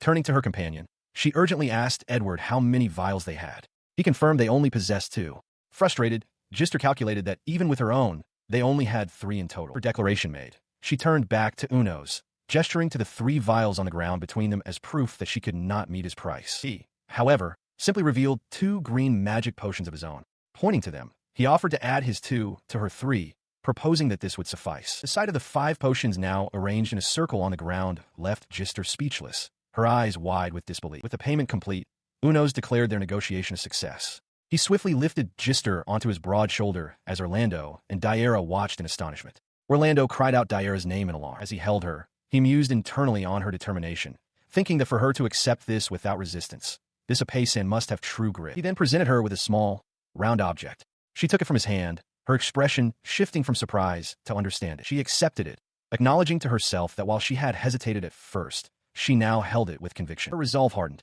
She announced that she was Unit 7, and that serious time was now over. Perched atop Unos, she was ready for what came next. Their pact was sealed. As Unos and Gister prepared to move, Orlando stared in disbelief, muttering that it had to be a lie. The unlikely pair stood ready, a new alliance formed. The sudden alliance left their companions stunned. Daira, in particular, could not comprehend the decision, voicing that she simply didn't understand. She resolved, however, that she could not stand by and silently allow them to do as they pleased. Her unspoken frustration materialized into a direct confrontation. Orlando, flanked by a concerned Arngale and Daira, questioned Gister's choice, asking if she was truly siding with a new species. Unfazed, Gister stood beside Unos and roared back, declaring that they would give those damn knights a fight to remember. Unos reflects on his current arrangement. He is to assist the mercenary group with monster extermination in exchange for a magic potion.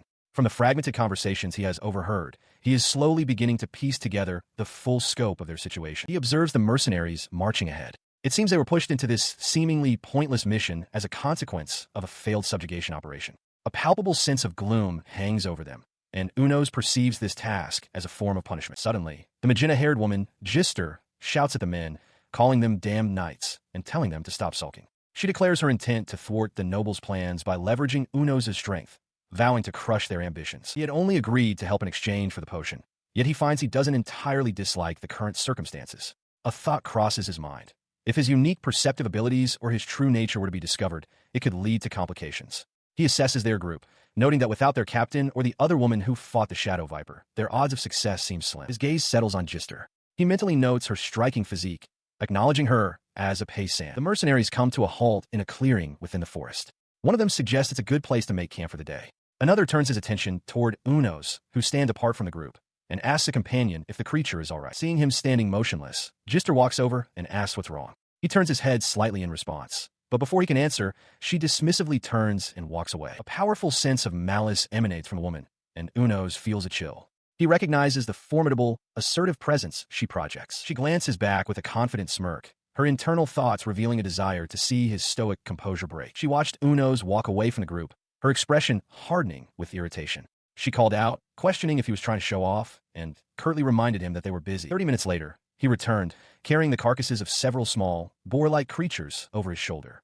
The mercenaries stared in disbelief, one of them remarking on how incredible it was, while Gister could only watch, momentarily stunned. He had also gathered a set of tools, a large knife, a shovel, and a coil of rope, which he laid out on the ground. Gister realized with a start that he had gone hunting for boars. Her eyes widened in disbelief at the sight of the equipment. It couldn't be true, she thought, her mind racing to comprehend the sheer improbability of the situation. He worked with methodical efficiency, draining the creature's blood into the earth before hanging the carcasses to bleed out completely. He then settled on the ground to begin butchering them. He then announced to the stunned onlookers that he was draining the blood of this new species and would dig a hole to bury the contaminated soil. His preparations continued as he fashioned skewers from the meat. The mercenaries watched, amazed, one of them asking if he had truly made them himself. Their initial shock gave way to relaxed amusement. One mercenary laughed, remarking that at this point, nothing should surprise him anymore. Gister, however, was completely flustered, staring at Unos with a mixture of shock and frustration. He skillfully grilled the skewers over a fire, the meat sizzling audibly. Gister watched, her mind reeling with the realization that he was, against all odds, preparing a complete meal for them. As the aroma filled the air, the mercenaries watched with watering mouths.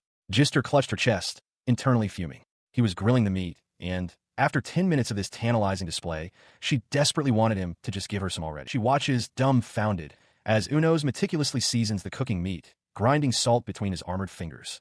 Her patience finally snaps, and she points an accusatory finger, shouting that this whole situation is utterly absurd. In response to her outburst, Unos simply offers her a freshly cooked piece of meat on a skewer. The slime creature bounces with delight nearby. Still flustered, Gister demands to know why a monster is grilling meat for them on an iron plate. She vehemently refuses the offering, shouting that she doesn't want any meat. Unfazed, Unos simply offers it again, asking if she wants more. The slime creature chimes in, explaining that Unos is seasoning the food with salt and pepper and is trying to be easy to understand by using simple words, though he seems to be acting on his own whims. Her anger gives way to a flustered blush. She finds herself strangely captivated, thinking that being allowed to touch him just because he's a monster might be an interesting proposition. Meanwhile, Orlando takes a bite of the cooked meat and comments to Annie that he'd initially thought Unos was a terrifying monster, but now sees a surprisingly friendly side to him. Annie watches him, a small, knowing smile playing on her lips. The Kanan captain, however, does not share their light-hearted mood. He stares into the distance with a grim expression, lamenting that he has become useless. He recalls that their group had only managed to defeat 18 or 19 of the giant vipers. He realizes that the odds were stacked against them from the very beginning. With renewed determination burning in his eyes, he decides he must stake everything on a desperate gamble. His train of thought is interrupted by a strange sight.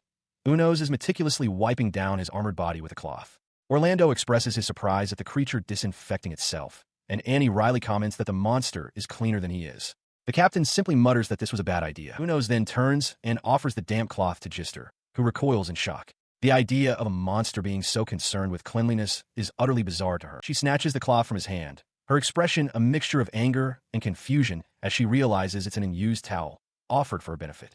Unos seems to beam with satisfaction, as if thanking her for her efforts. Her confusion deepens as Unos suddenly embraces her from behind, his grip firm. A strange sensation washes over her, leaving her momentarily breathless. Just as quickly, he releases her. He claps his hands together, a look of satisfaction on his face, and explains that the energy he couldn't replenish while on his surveillance mission is now being restored. He offers a word of thanks, leaving her completely bewildered by the bizarre turn of events. While traveling through the woods, Unos suddenly freezes, his head twitching as if sensing something. The magenta-haired woman, Gister, notices his strange behavior and asks what he is reacting to. He remains still, listening intently to a faint, slithering sound that seems to crawl through the trees, steadily growing closer. He reports that while he can't see the source, he can hear it clearly. Judging by the rustling of the trees, he estimates it's about 20 meters away and is likely a snake. Gister compliments his excellent reaction time. Elsewhere, a mercenary confronts the source, a massive shadow viper, far larger than the typical 10-meter specimens he knows. He wonders if it's a mutant. Gister then asks Unos if the magic medicine is working. The Kanan captain shouts for everyone to be on alert. Gister informs him that while she can't see or hear anything, something is definitely out there. A loud rustling sound erupts from the dense woods, confirming a presence. The unseen creature picks up speed, and Unos realizes it intends to attack with its full momentum. The mercenaries stand ready, anxiously trying to determine where the attack will come from, but the captain admits he has no idea. Suddenly, the Kanan captain spots it and screams for everyone to look up. The giant snake descends from the canopy, its jaws agape. It slams its head into the ground with devastating force, narrowly missing the mercenary captain. The mercenary captain shouts that they've lost it again.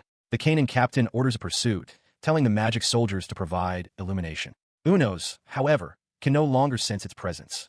Gister turns to him, remarking that while his nose is useful, she also needs his help as a truffle pit. She continues with a wicked grin, warning him that if he gets it all over himself, his punishment will be a thorough licking. Before he can react, the giant snake has coiled itself tightly around Unos' body. As the creature constricts, he wonders if Gister actually wants him to get hit. Resigned, he thinks to himself that he might as well let it happen. He remains calm within the snake's coils, musing that this was a lucky break, saving them the trouble of capturing it. He notes that the creature has made contact. Nearby, the Canaan captain expresses alarm, while magenta-haired woman prepares a spell, light gathering at the tip of her staff. His confidence is absolute. With a shout, he declares his victory is certain, and an unseen force erupts from his body, slamming into the serpent's head. The creature reels from the blow. As Unos begins to force the massive coils apart with his bare hands, the Canaan captain watches in disbelief, knowing the giant viper's constricting force is powerful enough to shatter large trees. He continues to strain against the crushing pressure, but the blonde female warrior shouts that he cannot escape. The serpent strikes, sinking its fangs deep into his shoulder and drawing a spray of dark blood. The sight of the brutal attack leaves his companions, the Canaan captain, the mercenary captain, and the blonde female warrior, frozen in stunned silence. Despite the grievous wound, Unos calmly acknowledges his objective is met. With a single, devastating punch, he obliterates the serpent's head in a shower of gore. The impact is total, reducing the creature's skull to fragments. He stands amidst the carnage, the headless body still wrapped around him. He reflects that it is reckless to challenge a giant with brute force alone, blood dripping from his wounded arm. He admits to himself that while he tried to appear composed, the snake's constricting power was far greater than he had anticipated. The creature's immense size had made the situation genuinely perilous. With the immediate threat gone, he grips the thick, scaled body, and with a final exertion of strength, snaps its spine and casts the lifeless coil aside. He carries the limp body of the mercenary captain, whose eyes flutter open as he groggily realizes he is still alive. The Canaan captain rushes forward, taking the wounded man from him and crying out in shock at his condition. His gaze shifts to the towering, silent figure of Unos. The captain realizes with a start that he has yet to learn the name of the one who saved them. He looks directly at Unos, his expression firm. He declares that for now, he will simply offer his gratitude, acknowledging that it is thanks to Unos that his men are still alive. In response, Unos turns slightly, stating that he doesn't need to be thanked simply for receiving some medicine. The captain seems taken aback, reflecting that it has been a long time since he heard the words, "Thank you." He then asks Unos if he is okay, observing that his life does not appear to be in immediate danger. His business with the soldiers concluded, Unos approaches Gister. He announces that he has done what was necessary, and that it is time to collect the magic medicine in return. Gister silently offers him a small bag. He takes the offered bag and inspects its contents, confirming the presence of 3 blue vials and 2 green ones before beginning to tie it close. But before he can finish, Gister speaks up, stating there was something she forgot to do. She suddenly reaches out and grabs his large, armored hand, prompting a startled reaction from him. She brings his hand to her lips, placing a soft kiss on the back of his armored knuckles. As she pulls away, a blush spreads across her cheeks. Her hand remained on his, the moment of contact lingering between them. The gesture left Gister flustered, her face flushing as she looked away. A young woman with reddish hair watched the exchange with a pout. Unos, however, was delighted, a wide grin spreading across his face as he thought to himself that the encounter had been far more enjoyable than he'd anticipated. He then took one of the potion vials he had received and bit down on it with a sharp crunch. As he did so, Gister, now prepared for departure with her hat on and staff in hand, turned back for a final look at him. She then rejoined her companions, their figures receding into the moonlit night. Unos watched them go, a single thought echoing in his mind as he recalled her nickname, a Paysan. He found her impressive, cool even. Unos pinches his own armored cheeks, a look of pure bliss on his face. His joy stems from a successful venture. He announces to the slime creature and nearby villagers that after parting with the reserve soldiers, he returned to the imperial capital. As payment for exterminating the goblins near their village, he received a bounty of fresh vegetables. He recalls going to sleep immediately upon his return the previous day, acknowledging that 3 consecutive days of activity seems to be his limit. But with the morning sun, he is reinvigorated and ready to cook, beginning to chop the vegetables with vigor. Now clad in a chef's uniform, he stands with his arms crossed, proudly presenting the day's menu, a massive platter of stir-fried pork and vegetables. He and the slime creature take their first bites. The vegetables, coated in pork fat, are surprisingly sweet, and the meat itself tastes better than ever. He marvels that a simple seasoning of salt and pepper could produce such a deep, complex flavor. In what feels like an instant, the entire plate is licked clean. Both he and his small companion are left completely and utterly satisfied. However, his satisfaction quickly blossoms into a new craving. He yearns for more variety, for different flavors. The thought of adding sauce or ketchup consumes him, a desire for seasonings that were unique to the old empire and likely non-existent in other lands. His hunger for culinary perfection is insatiable. He muses that even if some of the empire's seasonings from 200 years ago still existed, he wouldn't have the courage to use them. But if the factories that once produced them were still operational, he could simply make them himself. A powerful realization strikes him, a thought seemingly shared by an elegantly dressed, visored woman beside him. If they don't exist, then they'll just have to make them. He considered his new ambition. While he had read countless cookbooks, the idea of creating the seasonings themselves had never occurred to him. He felt a surge of confidence, certain that books containing the methods for their creation must exist somewhere. With his purpose clear, he declared his next objective: find a cookbook with seasoning recipes. His destination would be the Alqual Mall. His journey began, leading him through the wilderness alongside a rushing stream. He soon arrived at a secluded spot in the forest, a place known to be frequented by elves. Concealing himself in the dense bushes, he confirmed he was in the right location. From his hiding place, he saw the blonde elf woman bathing. He worried that with Alqual gone, his plan might be complicated. The elf, however, seemed to be musing on another topic, remarking that while a paysan was wonderful, there was a certain something that only elves could provide, and she confirmed its existence. His mind conjured an idyllic fantasy of the bathing elves, a stark contrast to the silent, empty reality of the riverbank that actually lay before him. He grew frustrated with himself. He had considered that changing the time and place might cause issues, but the possibility that the elves simply wouldn't appear at all had never crossed his mind. The shock of their absence was profound. His shock quickly hardened into resolve. He rose and called out into the forest, challenging the absent elves, asking if they thought they could escape his watch, and vowing to find their new bathing spot. With a grunt of determination, he began to run, crashing through the undergrowth in search of his quarry. His search came to a sudden halt as he stumbled upon signs of a recent battle. A tree was scorched by magic, arrows were scattered across the ground, and another trunk bore the deep gash of a sword. He analyzed the scene, concluding it wasn't a simple hunt. An elf fighting someone? It seemed unlikely that humans would pick a fight with elves, and it was unthinkable that elves would attack monsters, who were supposed to be under their protection. His thoughts drifted back to a conversation with a blonde elf. She had explained that because elves were overwhelmingly powerful, their response to any monster that became a threat was simple. They would be defeated as a matter of course. Returning to the present, he remained hidden, sensing an unusual level of vigilance from the elves. He had never felt such a thing while on patrol. As the sound of footsteps grew closer, he focused, estimating their numbers to be between 15 and 18. The source of the sound came into view. A squad of elven warriors, armed with bows and wearing stern expressions, marched in formation through the woods. As they marched past his hiding spot, he noted their armor with surprise. He wondered what kind of monster could exist that the elves couldn't handle. His eyes widened in recognition as he saw the blindfolded elf, number 08, among them. He recalled his earlier intuition that a problem was brewing, and how this important figure, number 08, was being brought out. It seemed his premonition had been correct. Back in the tense present, a jolt went through him. Number 08 was looking directly at him. He felt she had sensed his presence. The realization froze him in place. She seemed terrifyingly capable, and he knew he couldn't afford a single careless move. He quickly questioned his assumption. Had she truly sensed him, or was it a coincidence that she looked this way? Perhaps she had detected his presence, but dismissed him as a non-threat. The elven contingent continued on, coming to a stop at the edge of the now-silent bathing pool. But as he watched, a flicker in the corner of his eye caught his attention. The scenery itself seemed to distort for a moment. He broke into a cold sweat, realizing with a shock that something was camouflaged there, hiding in plain sight. He remained completely unseen, not a sound betraying his presence. He realized his camouflage ability surpassed even that of the shadow viper he'd encountered before. He questioned what the elves were searching for, noting that even the perceptive number 08 was unaware of him. A grim thought crossed his mind. A surprise attack under these conditions would be dangerously effective. As if summoned by his thought, the ground erupted. A thick tentacle shot out, wrapping around an unsuspecting elf warrior, whose scream was cut short as she was violently yanked away. Alerted by the commotion, the blindfolded number 08 shouted a warning. The monstrous limb dragged its victim into the dense foliage with terrifying speed. As the other elves scrambled in shock, Unos watched from his hiding spot, his immediate concern shifting to number 08's safety. More tentacles burst forth, ensnaring the elven warriors. He analyzed the attack, realizing the creature was employing a type of magic that the elves were particularly vulnerable to, making it a natural predator to their kind. Even as her comrades were overwhelmed, number 08 remained poised, her head tilted as if listening to the chaos. One of the warriors was brutally slammed against a tree trunk. The sight startled him. He couldn't believe the elves were being so easily defeated, and wondered aloud if they were receiving aid from the Imperial Army. His gaze locked onto the captured elf, held fast in the creature's grip.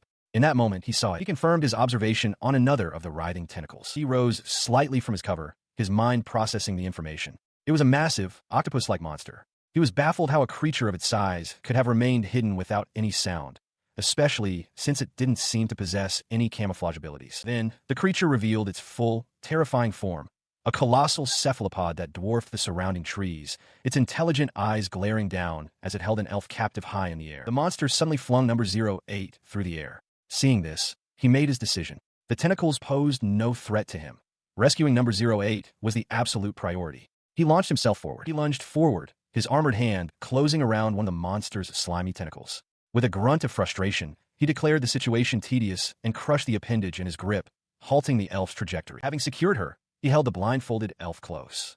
She remained limp in his grasp as the colossal creature's other tentacles thrashed around them. Its attack thwarted for the moment. Meanwhile, from a distance, a young man with light-colored hair observed the unfolding events, his face a mask of calm concentration. His gaze then shifted, landing on a figure standing nearby, a man in a suit. A question formed in his mind. Was this his parent? His father? The man identified as his father offered a gentle smile.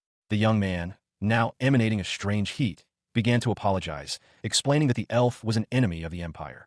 The father figure reassured him that it was all right. Still conflicted, the young man pointed out that she was specifically number 08. A hazy memory surfaces. A man in a suit, identified as a father, looks at a younger, light-haired man and thanks him. The young man turns his head away, his profile obscured by mist. The vision fades, replaced by the fiery reality of the battle. Unos clutches the blindfolded elf woman, his massive form a shield against the flames. He declares his resolve. He will fight to protect her. His declaration is met with immediate violence. The colossal octopus monster lashes out, its tentacles ensnaring them both. One sharp appendage pierces Unos' side. As the elf woman holds on, he can only think how utterly disgusting the creature is, wondering who could possibly eat such a thing. He stumbles back from the impact, confused.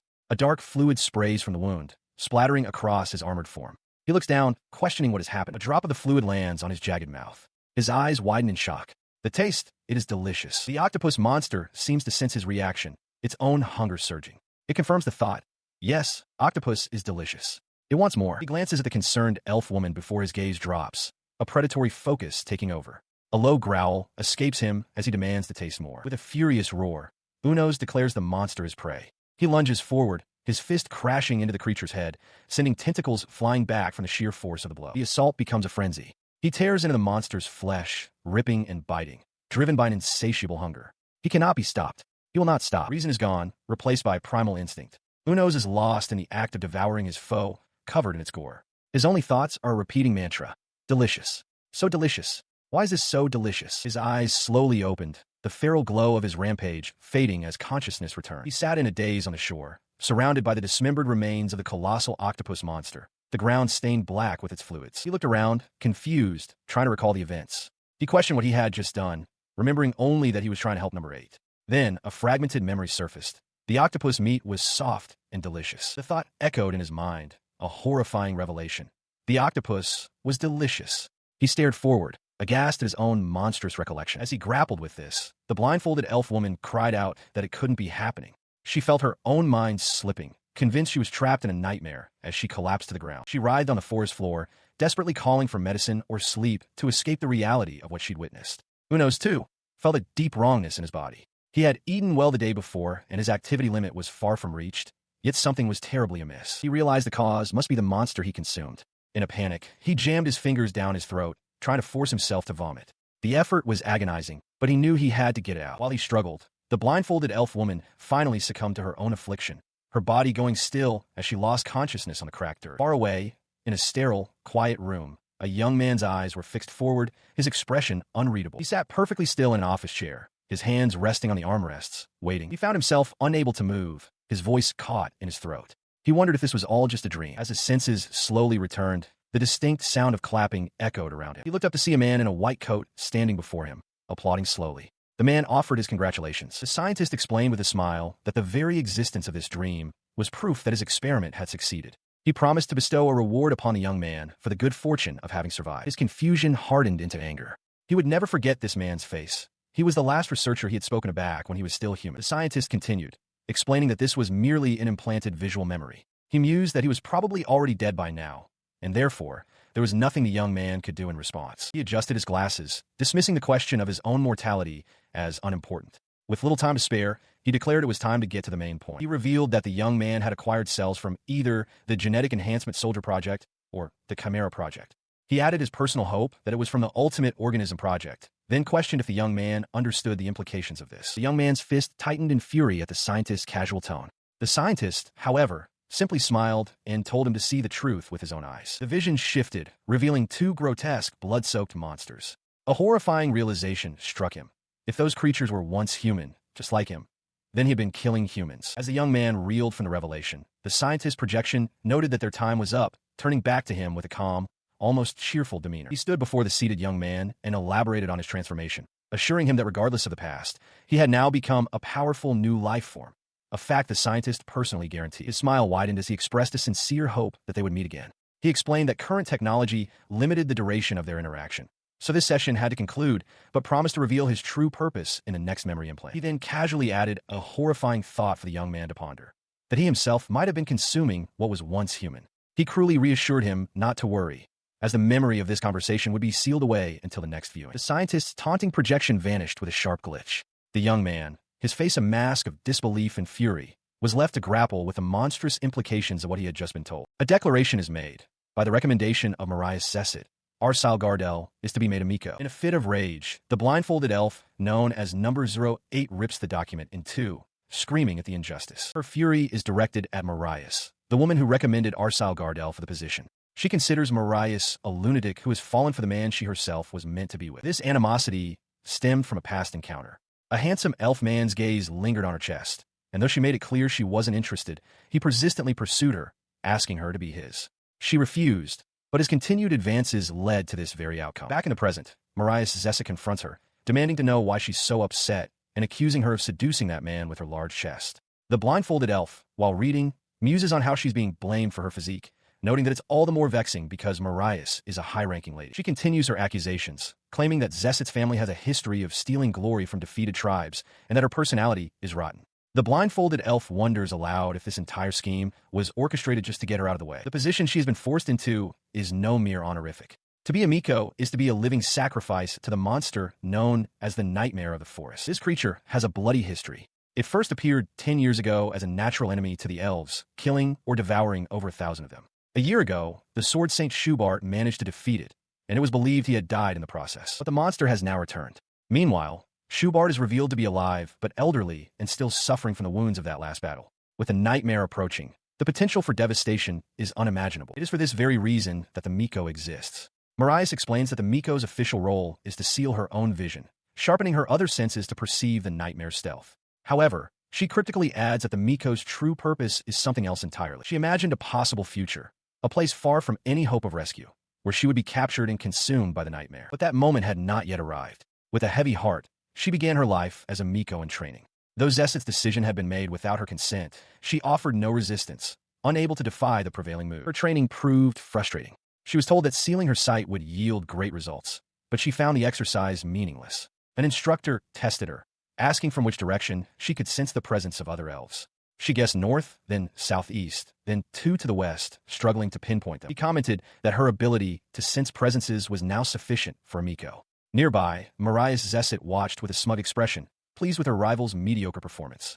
Overwhelmed, Arsile cried out in frustration, shouting that she had messed up. Later, Marius taunted her, warning her not to get ahead of herself with the subjugation plans. She then made a lewd offer to provide some service by lifting Arsile's clothes for her. Flustered, Arsile pleaded with her to stop. Her patience finally broke. Known as Number 8, she clenched her fists, her face twisted in fury, as she screamed for them all to die. In what felt like no time at all, the day of the subjugation arrived. She walked among the warriors, trying to get their attention, but they ignored her attempts at flirtation. She thought them simple-minded fools for truly believing they could defeat the nightmare. She changed tactics, crying out for someone to help her, and calling to the men who were always watching her to stand up now. They walked past, unimpressed, telling her it was time to do her job. Giving up on them, she muttered that she didn't need useless men anyway. Just then, her senses flared. She detected movement from across the river, but it wasn't the sound of the nightmare she had been trained to expect. A brief surge of overconfidence washed over her. She thought she was getting the hang of this, that she would become a legend. Her pride was shattered by a tremendous, sickening noise. The nightmare had appeared. She screamed in pure terror as the warriors around her reeled in shock, caught completely off guard. She's ensnared by a thick tentacle, crying out that she didn't notice the monster's approach at all. She pleads for help from anyone, apologizing profusely for her failure. She laments that she would be more useful if she were naked, as she is quite skilled at domestic chores. As she continues her plea, explaining that she's usually good at her job, but that a life of luxury has made her soft, a powerful impact shatters the appendage holding her.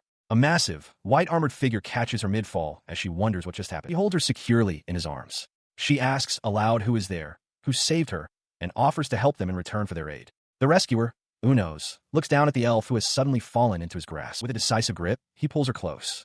In that moment, she declares that he must be her fated person. She immediately begins to assess him, remarking on his impressive chest. She thinks to herself that his arms are incredibly thick and hard, perhaps even too large and solid for her liking. Still held in his grasp, she asks if he is indeed her fated person, worrying that if she thinks too much about it, he might just drop her. She acknowledges that he is fighting a nightmare, but pleads for him to first take her to a safe place. In response, he gently sets her down on her feet. She is surprised that he put her down, noting that his hands were unexpectedly gentle. She concludes that he must be quite the gentleman. She thanks her fated person. She then makes a bold offer. If he truly defeats the nightmare for her, she will press her chest against him and whisper words of love into his ear. The sounds of a fierce battle echo through the trees. She wonders if the terrible scream belongs to the nightmare, questioning if her fated person is truly capable of fighting on par with such a creature. Peeking from her hiding spot, she sees the massive monster and her even larger rescuer locked in combat. She is struck by his power, realizing he is not only strong and gentlemanly, but possesses a charm that surpasses even the Sword Saint. With hearts in her eyes, she makes a decision. From this day forward, he is her husband. From a distance, a reptilian creature observes the fray. It muses that for a gentleman, the armored figure's fighting style is quite brutish, like that of a monster. It wonders aloud if it should simply overlook such a fine specimen. Meanwhile, Arsyle's excitement boils over. She declares she's had enough of being a spectator and must properly behold her future husband. With a sharp tug, she begins removing her blindfold, her eyes gleaming with heart-shaped pupils. Her decision comes as Uno's is being relentlessly battered by the octopus monster's tentacles. The massive limbs crash down upon his armored form again and again, splattering dark fluid with each devastating impact. Witnessing the sheer brutality, Arsyle's face freezes, her eyes wide with intense focus. Her mouth falls open in a silent gasp, her gaze locked on the violent spectacle. With the blindfold now completely gone, her uncovered eyes, though their appearance is obscured, seem to take in the full, overwhelming reality of the scene. A moment later, her voice emerges, calm and measured. She apologizes and asks that her previous declaration be considered null and void. In the Einher Republic, a nation composed solely of elves, the people live in harmony with the trees they have cultivated, dwelling in what are known as villages. While humans often mistakenly believe that elves do not interfere with nature, the truth is that their environment is carefully managed. For this reason, elves often refer to themselves as the guardians of the forest, an image that has been carefully constructed as a form of self-protection. This so-called republic has no king.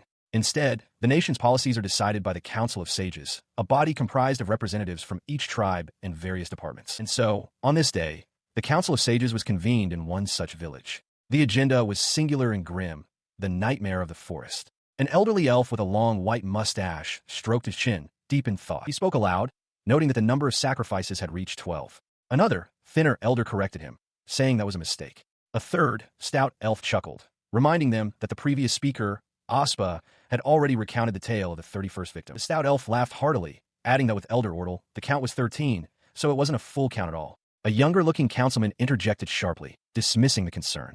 He argued that if their numbers were dwindling, they should simply increase them. He callously suggested they secure their lineage, noting that elves begin to age after 300 and their lifespan ends around 400. More than half of the 24 representatives present were over 300 years old.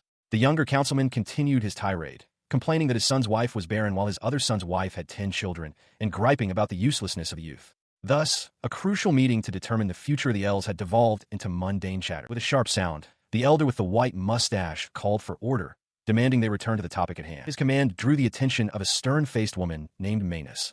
Her expression was grim as she observed the proceedings, thinking to herself that the situation was not good. She was addressed by the ambitious councilman, who brought the focus back to the nightmare, questioning how they could possibly counter it when their very livelihood was threatened.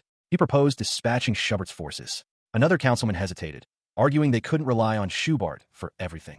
Manas's fist tightened as she retorted, questioning if they were truly willing to depend on the 388-year-old Schubert to face the demon alone. She let out a frustrated sigh. There was no passion, no spirit. She wished the younger generation would try harder, but she knew it was a futile hope for those who had never experienced war. She confronts the ambitious councilman, whom she addresses as casual, demanding to know why he has created another priestess. He calmly raises a hand, assuring her that they have prepared a suitable candidate and that there is still time, so there is no need to rush to a conclusion. He elaborates that his daughter has found someone with talent, arguing that it is a welcome development for an ambitious youth to take the reins, rather than having a priestess who does nothing. Their disagreement intensifies into a silent, charged standoff. Manas internally fumes that Casual is far too selfish, while he believes that her Zesset faction, in its thirst for power, would not welcome this development. Another council member interjects, attempting to de-escalate the tension. He points out that they have managed to create some time and suggests they resume their discussion on countermeasures against the nightmare. Manas reluctantly agrees. The discussion resumes, but it quickly devolves into a series of impractical suggestions. One member notes that magic is ineffective. Others propose throwing rocks, using a ballista, a weapon dismissed as a crude human tool, or setting a trap. Listening to the useless debate, Manas pinches the bridge of her nose in frustration. She reflects on how the elves have grown completely complacent in the peace following the war with the Empire. The council's discussion about the nightmare has made no progress in the 10 years since the threat first emerged. Her thoughts are shattered by a sudden commotion as the chamber doors are thrown open. A young messenger bursts in, shouting his apologies for the intrusion. The stout elder, startled, permits him to enter. The young elf rushes forward, his face a mask of panic as he delivers his urgent message. It is an order from the village of Lickle regarding the nightmare of the forest. He finishes his declaration, announcing to the stunned council that the death of the nightmare has been confirmed. The stout elder demands to know how this was accomplished. The messenger admits he lacks the details, but relays the core of the report. The nightmare was devoured by another monster. The news sends a shockwave through the room, and the council erupts in chaos. Members shout in disbelief, questioning how such a creature could be eaten. The stout elder confirms the report's contents. Another demands to know the messenger's identity, suspecting a mistake, while yet another worries that this simply means a new threat has emerged. Amid the uproar, a hand slams down hard upon the council table. Amidst the rising tension, Maynes takes control, her voice steady. She declares that they must first confirm the veracity of the report. The one who wrote it must be summoned to provide a detailed account. Furthermore, she insists, if there are any witnesses who saw the monster that devoured the nightmare, they too must be brought in for questioning. Her pragmatic approach is met with caution from the ambitious councilman. He points out that they know nothing about this new monster and suggests they should wait until all the information is gathered before making any decisions. He clenches his fist, adding that while elven magic may have been useless against the nightmare, the undeniable fact remains that their great enemy is dead. Another council member murmurs in agreement, acknowledging the truth in his statement. Maynes, however, does not share his optimism. She reflects that while this news might finally bring peace to Einher, it is hardly a situation to be taken lightly. The thought of the creature that consumed their former nemesis, a colossal, tentacled beast standing silhouetted against the moon, fills her with dread. She wonders what kind of abomination it could possibly be. Within a rocky cavern, Unos slowly pushes himself up from the ground. He feels a lingering sluggishness, but confirms to himself that he is, at least, still alive. He remains kneeling for a moment, gathering his strength. He looks down at his hands, noticing they are completely clean, and wonders if the magenta-haired woman, Gister, used a magic potion on him. She stands nearby, observing him silently. Deciding what to do next, he resolves that first, he needs to bathe. Sometime later, a trio of freshly caught fish sizzle as they roast over a crackling fire. His strength returning, Unos heartily devours the cooked fish. He notes with satisfaction that his appetite has returned, a sure sign that his body is recovering well. As he rests, his mind drifts back to the previous day's battle. The image of the colossal octopus monster fills his thoughts. He reflects that the fight was so all-consuming that he didn't have the capacity to worry about the elves at all. Survival was his only focus. Upon waking, he decides to put his surveillance mission on hold for the day and instead prioritize satisfying his hunger.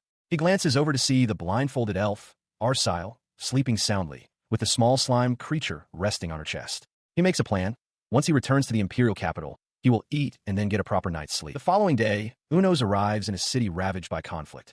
Buildings stand in ruins, their windows shattered, and the streets are littered with debris. The broken sign of a bookstore hangs precariously. His expression hardens, his eyes narrowing as he surveys the widespread destruction before him. Inside the dilapidated bookstore, he finds himself surrounded by piles of adult magazines and photographs. He recognizes the pattern of this situation, realizing he's seen this kind of development before and will need to formulate a plausible excuse for his presence. He examines one of the magazines, perplexed by its exorbitant price. He speculates that the cost might be due to the search for such items being restricted to a very limited area. With a sigh of resignation, he concludes that he has no choice but to investigate further. He had been unable to find the specific cookbooks he sought in the main bookstore, but he did acquire 7 volumes of a different sort. Concluding that a library was the most logical place to find pure knowledge, he decided to search there next. He soon found a library, a rather impressive structure, but it was in a state of severe disrepair. Wary of the shattered windows and crumbling facade, he noted that he would have to tread carefully to avoid having the building collapse on him. Inside, however, the books themselves were in surprisingly good condition. The shelves were neatly organized by genre, with guide plates that would make finding his target much easier. He considered this a fortunate turn of events. He pulled a book from a shelf, but as he opened it, he saw only blank pages. For a moment, he wondered if his eyes were deceiving him. He set the thought aside, deciding to focus on the search. This was going to take some time. The search required intense concentration, his brow furrowed in effort. After some time, he had gathered his findings, 25 books related to seasonings and cooking, alongside the 7 adult magazines. He laid out the necessary equipment, but as he reviewed the texts, a difficult truth dawned on him. Making seasonings was far more complex than he had ever imagined, requiring time, effort, and ingredients like fruit for sauces. He felt a wave of exhaustion. The realization was disheartening. He slumped forward, lamenting that even the simplest recipes required ingredients he couldn't obtain. If only the imperial farms still existed. But he quickly regained his composure. while two nations still survived to the south. Seeking their help was absolutely out of the question. The High-Level Republic and the High-Level Federation, both south of the Empire, were known as treacherous and untrustworthy. He clenched his fists, admitting he bore a deep grudge against them. His anger was rooted in history. The Empire, once bent on conquering the world, had been attacked by the elves from the west. While the imperial forces were occupied, the two southern nations broke their treaties and invaded, plundering the recovering cities. The people were enslaved, their lives becoming mere playthings for their conquerors. He could never ask such people for help. He clenched his fist, his mind made up. How to deal with such a ruined empire was already decided. He knew for a fact that the southern part of the former empire was not safe, and it was for that very reason he had resolved to be ruthless when the time came to go there. He knew that simply averting his gaze from the devastation wouldn't change the results of what had happened. But even so, a part of him hesitated. He considered the possibility that if he were to confirm his suspicions, any remaining restraint he possessed might vanish, which could work to his advantage. His gaze fell, a grim understanding settling in. He was only maintaining his sanity because of his emotion control functions. He realized he might be standing on the very precipice of losing himself. His brooding was interrupted by Gister, who cheerfully noted that her ample assets help her get things done. Unos, pulled from his dark thought, sighed. He decided this was the last step for now. The matter of acquiring seasoning ingredients could wait a day. He tried to convince himself that he was still fine. He resolved to sort through the accumulated goods. Looking around the cluttered space, he was taken aback by how much they had gathered, musing that it resembled the spoils of a raid on a shopping mall. Panting from the effort, he emerged from a cave, the slime creature trailing behind him. He admitted to himself that he might have overexerted himself. But a moment later, he looked back with satisfaction at the neatly organized collection of items he had brought. Settling at a desk, he picked up one of the books. After moistening a finger, he carefully began to leaf through its pages. As he turned the pages, revealing risque illustrations, he wondered with surprise if he had become so absorbed in his task that he was now seeing things. He clenched his fist, a sudden realization striking him. It wasn't his imagination. His mind flashed back to that day, recalling the deep sense of unease that had lingered ever since he'd lost consciousness. He feels a new sharpness in his senses, his entire body feeling keen and responsive. Even as he runs, he can feel his physical capabilities improving, though the book he found is not as easy to flip through as he'd like. This newfound power leaves him puzzled. He wonders if he was just imagining it at first, or if overcoming the octopus monster's potent poison had somehow triggered this power-up. He considers the dramatic developments often seen in stories, where a character returns from the brink of death with dramatically improved abilities. The thought that such a thing could actually happen to him is startling. Clenching a fist, he realizes this solves his issues with clumsiness, as his already high physical specifications have been further enhanced. He reflects that with this kind of power, deploying him for mere reconnaissance seems like a waste. He is, for all intents and purposes, an ultimate weapon. His thoughts turn to the elves. After witnessing their soldiers, he had begun to think they were nothing special. He now suspects that the Empire's long-held belief in the elves' strength might be a gross overestimation. An internal council convenes within his mind. One part of him suggests that the elves might be weaker than anticipated. Another proposes infiltrating their territory to find out. A more cautious voice interjects, reminding them that the octopus monster fought without magic, meaning they have yet to witness the elves' true capabilities. The argument intensifies. One facet of his personality asserts that with his current power, he could easily counter any magic the elves might possess. Another agrees, urging that they must not let this chance slip by. A more prideful part of him declares that for an Imperial soldier to volunteer for a mere surveillance mission would be a disgrace, a sentiment that resonates with the others in a chorus of agreement. With the decision made to infiltrate the elven territory, a vision of the blindfolded elf woman, Arsile, appears in his mind. She seems to beckon him, suggesting that if they are to proceed, they might as well go to the river. He begins his mission. Despite his newfound confidence, recklessness is not an option, and he remains numerically disadvantaged. The strategy is clear. Begin with thorough reconnaissance and slowly, methodically, expand the scope of his operations. Since reconnaissance is best conducted under the cover of darkness, he decides to spend the daylight hours at his camp. He settles in to read the book he salvaged, content to wait for nightfall. He moved with caution, aware that despite his stealth, the one known as Number 8 would likely sense his presence. He resolved to make no sound as a sudden splash echoed nearby. After beginning his reconnaissance and traveling for some time, he came upon a remarkable sight. A settlement of artificial structures built seamlessly into and around enormous trees. From his concealed position, he overheard voices, confirming his suspicion that this was an elven village. He noted more conventional wooden buildings further in and pondered their purpose, deciding there was no need to rush his investigation. He took a moment to rest by a stream, reflecting on his enhanced reconnaissance capabilities and their extended duration. With his new strength, he decided to press on a little further, recalling that he had located Number 8 somewhere in this vicinity. His primary concern remained Number 8. He knew he needed to pinpoint her location quickly, yet he resolved that he had absolutely no wicked thoughts about looking upon her in such a vulnerable state, trying to convince himself this was true. On the first day of his mission, he identified the locations of two separate settlements. The second, discovered after a 20-minute walk, had a distinctly different feel with tighter security near the river. Though he had not yet found number 8, he considered the day's work sufficient. The second day began with him marking the settlement's positions on a crude map, admitting to himself that he was no artist. He planned his next move. Once dusk fell, he would head toward the Einhell River. Reaching the riverbank, he found the area deserted. With time to spare and a craving for fish, he plunged into the cool water. With a powerful slap of his tail against the water's surface, he attempted to stun a fish. He mused that with the octopus monster gone, the locals would likely return to their routine soon. But his hunt was cut short. A sudden, inexplicable feeling of unease washed over him. He scanned the nearby forest, but his senses detected nothing. No strange sights, sounds, or smells. Yet, the feeling that something was profoundly wrong persisted. He barely had time to process the presence before a figure burst from the tree line. An elf, his face twisted in a manic grin, swung his staff downward with blinding speed. The weapon connected with Uno's arm, the impact echoing through the clearing as the elf demanded to know who had been there just moments before. The blow, however, had no effect. Uno stood unharmed in the water, questioning if the attack had somehow misfired. The elf on the shore seemed equally perplexed for a moment before sneering, taunting Uno's that he must have a death wish. Provoked, Uno's lunged from the river, splashing towards his attacker. As he charged, his body suddenly seized up, moving against his will. He realized with dawning horror that he was no longer in control. The elf on the shore erupted in maniacal laughter, gloating that his magic had worked perfectly. Uno struggled against the unseen force, cursing as he understood the initial, seemingly failed attack was actually a spell to seal his movements. From the shadows emerged another figure, an elf woman with a lace head covering, calmly smoking a pipe.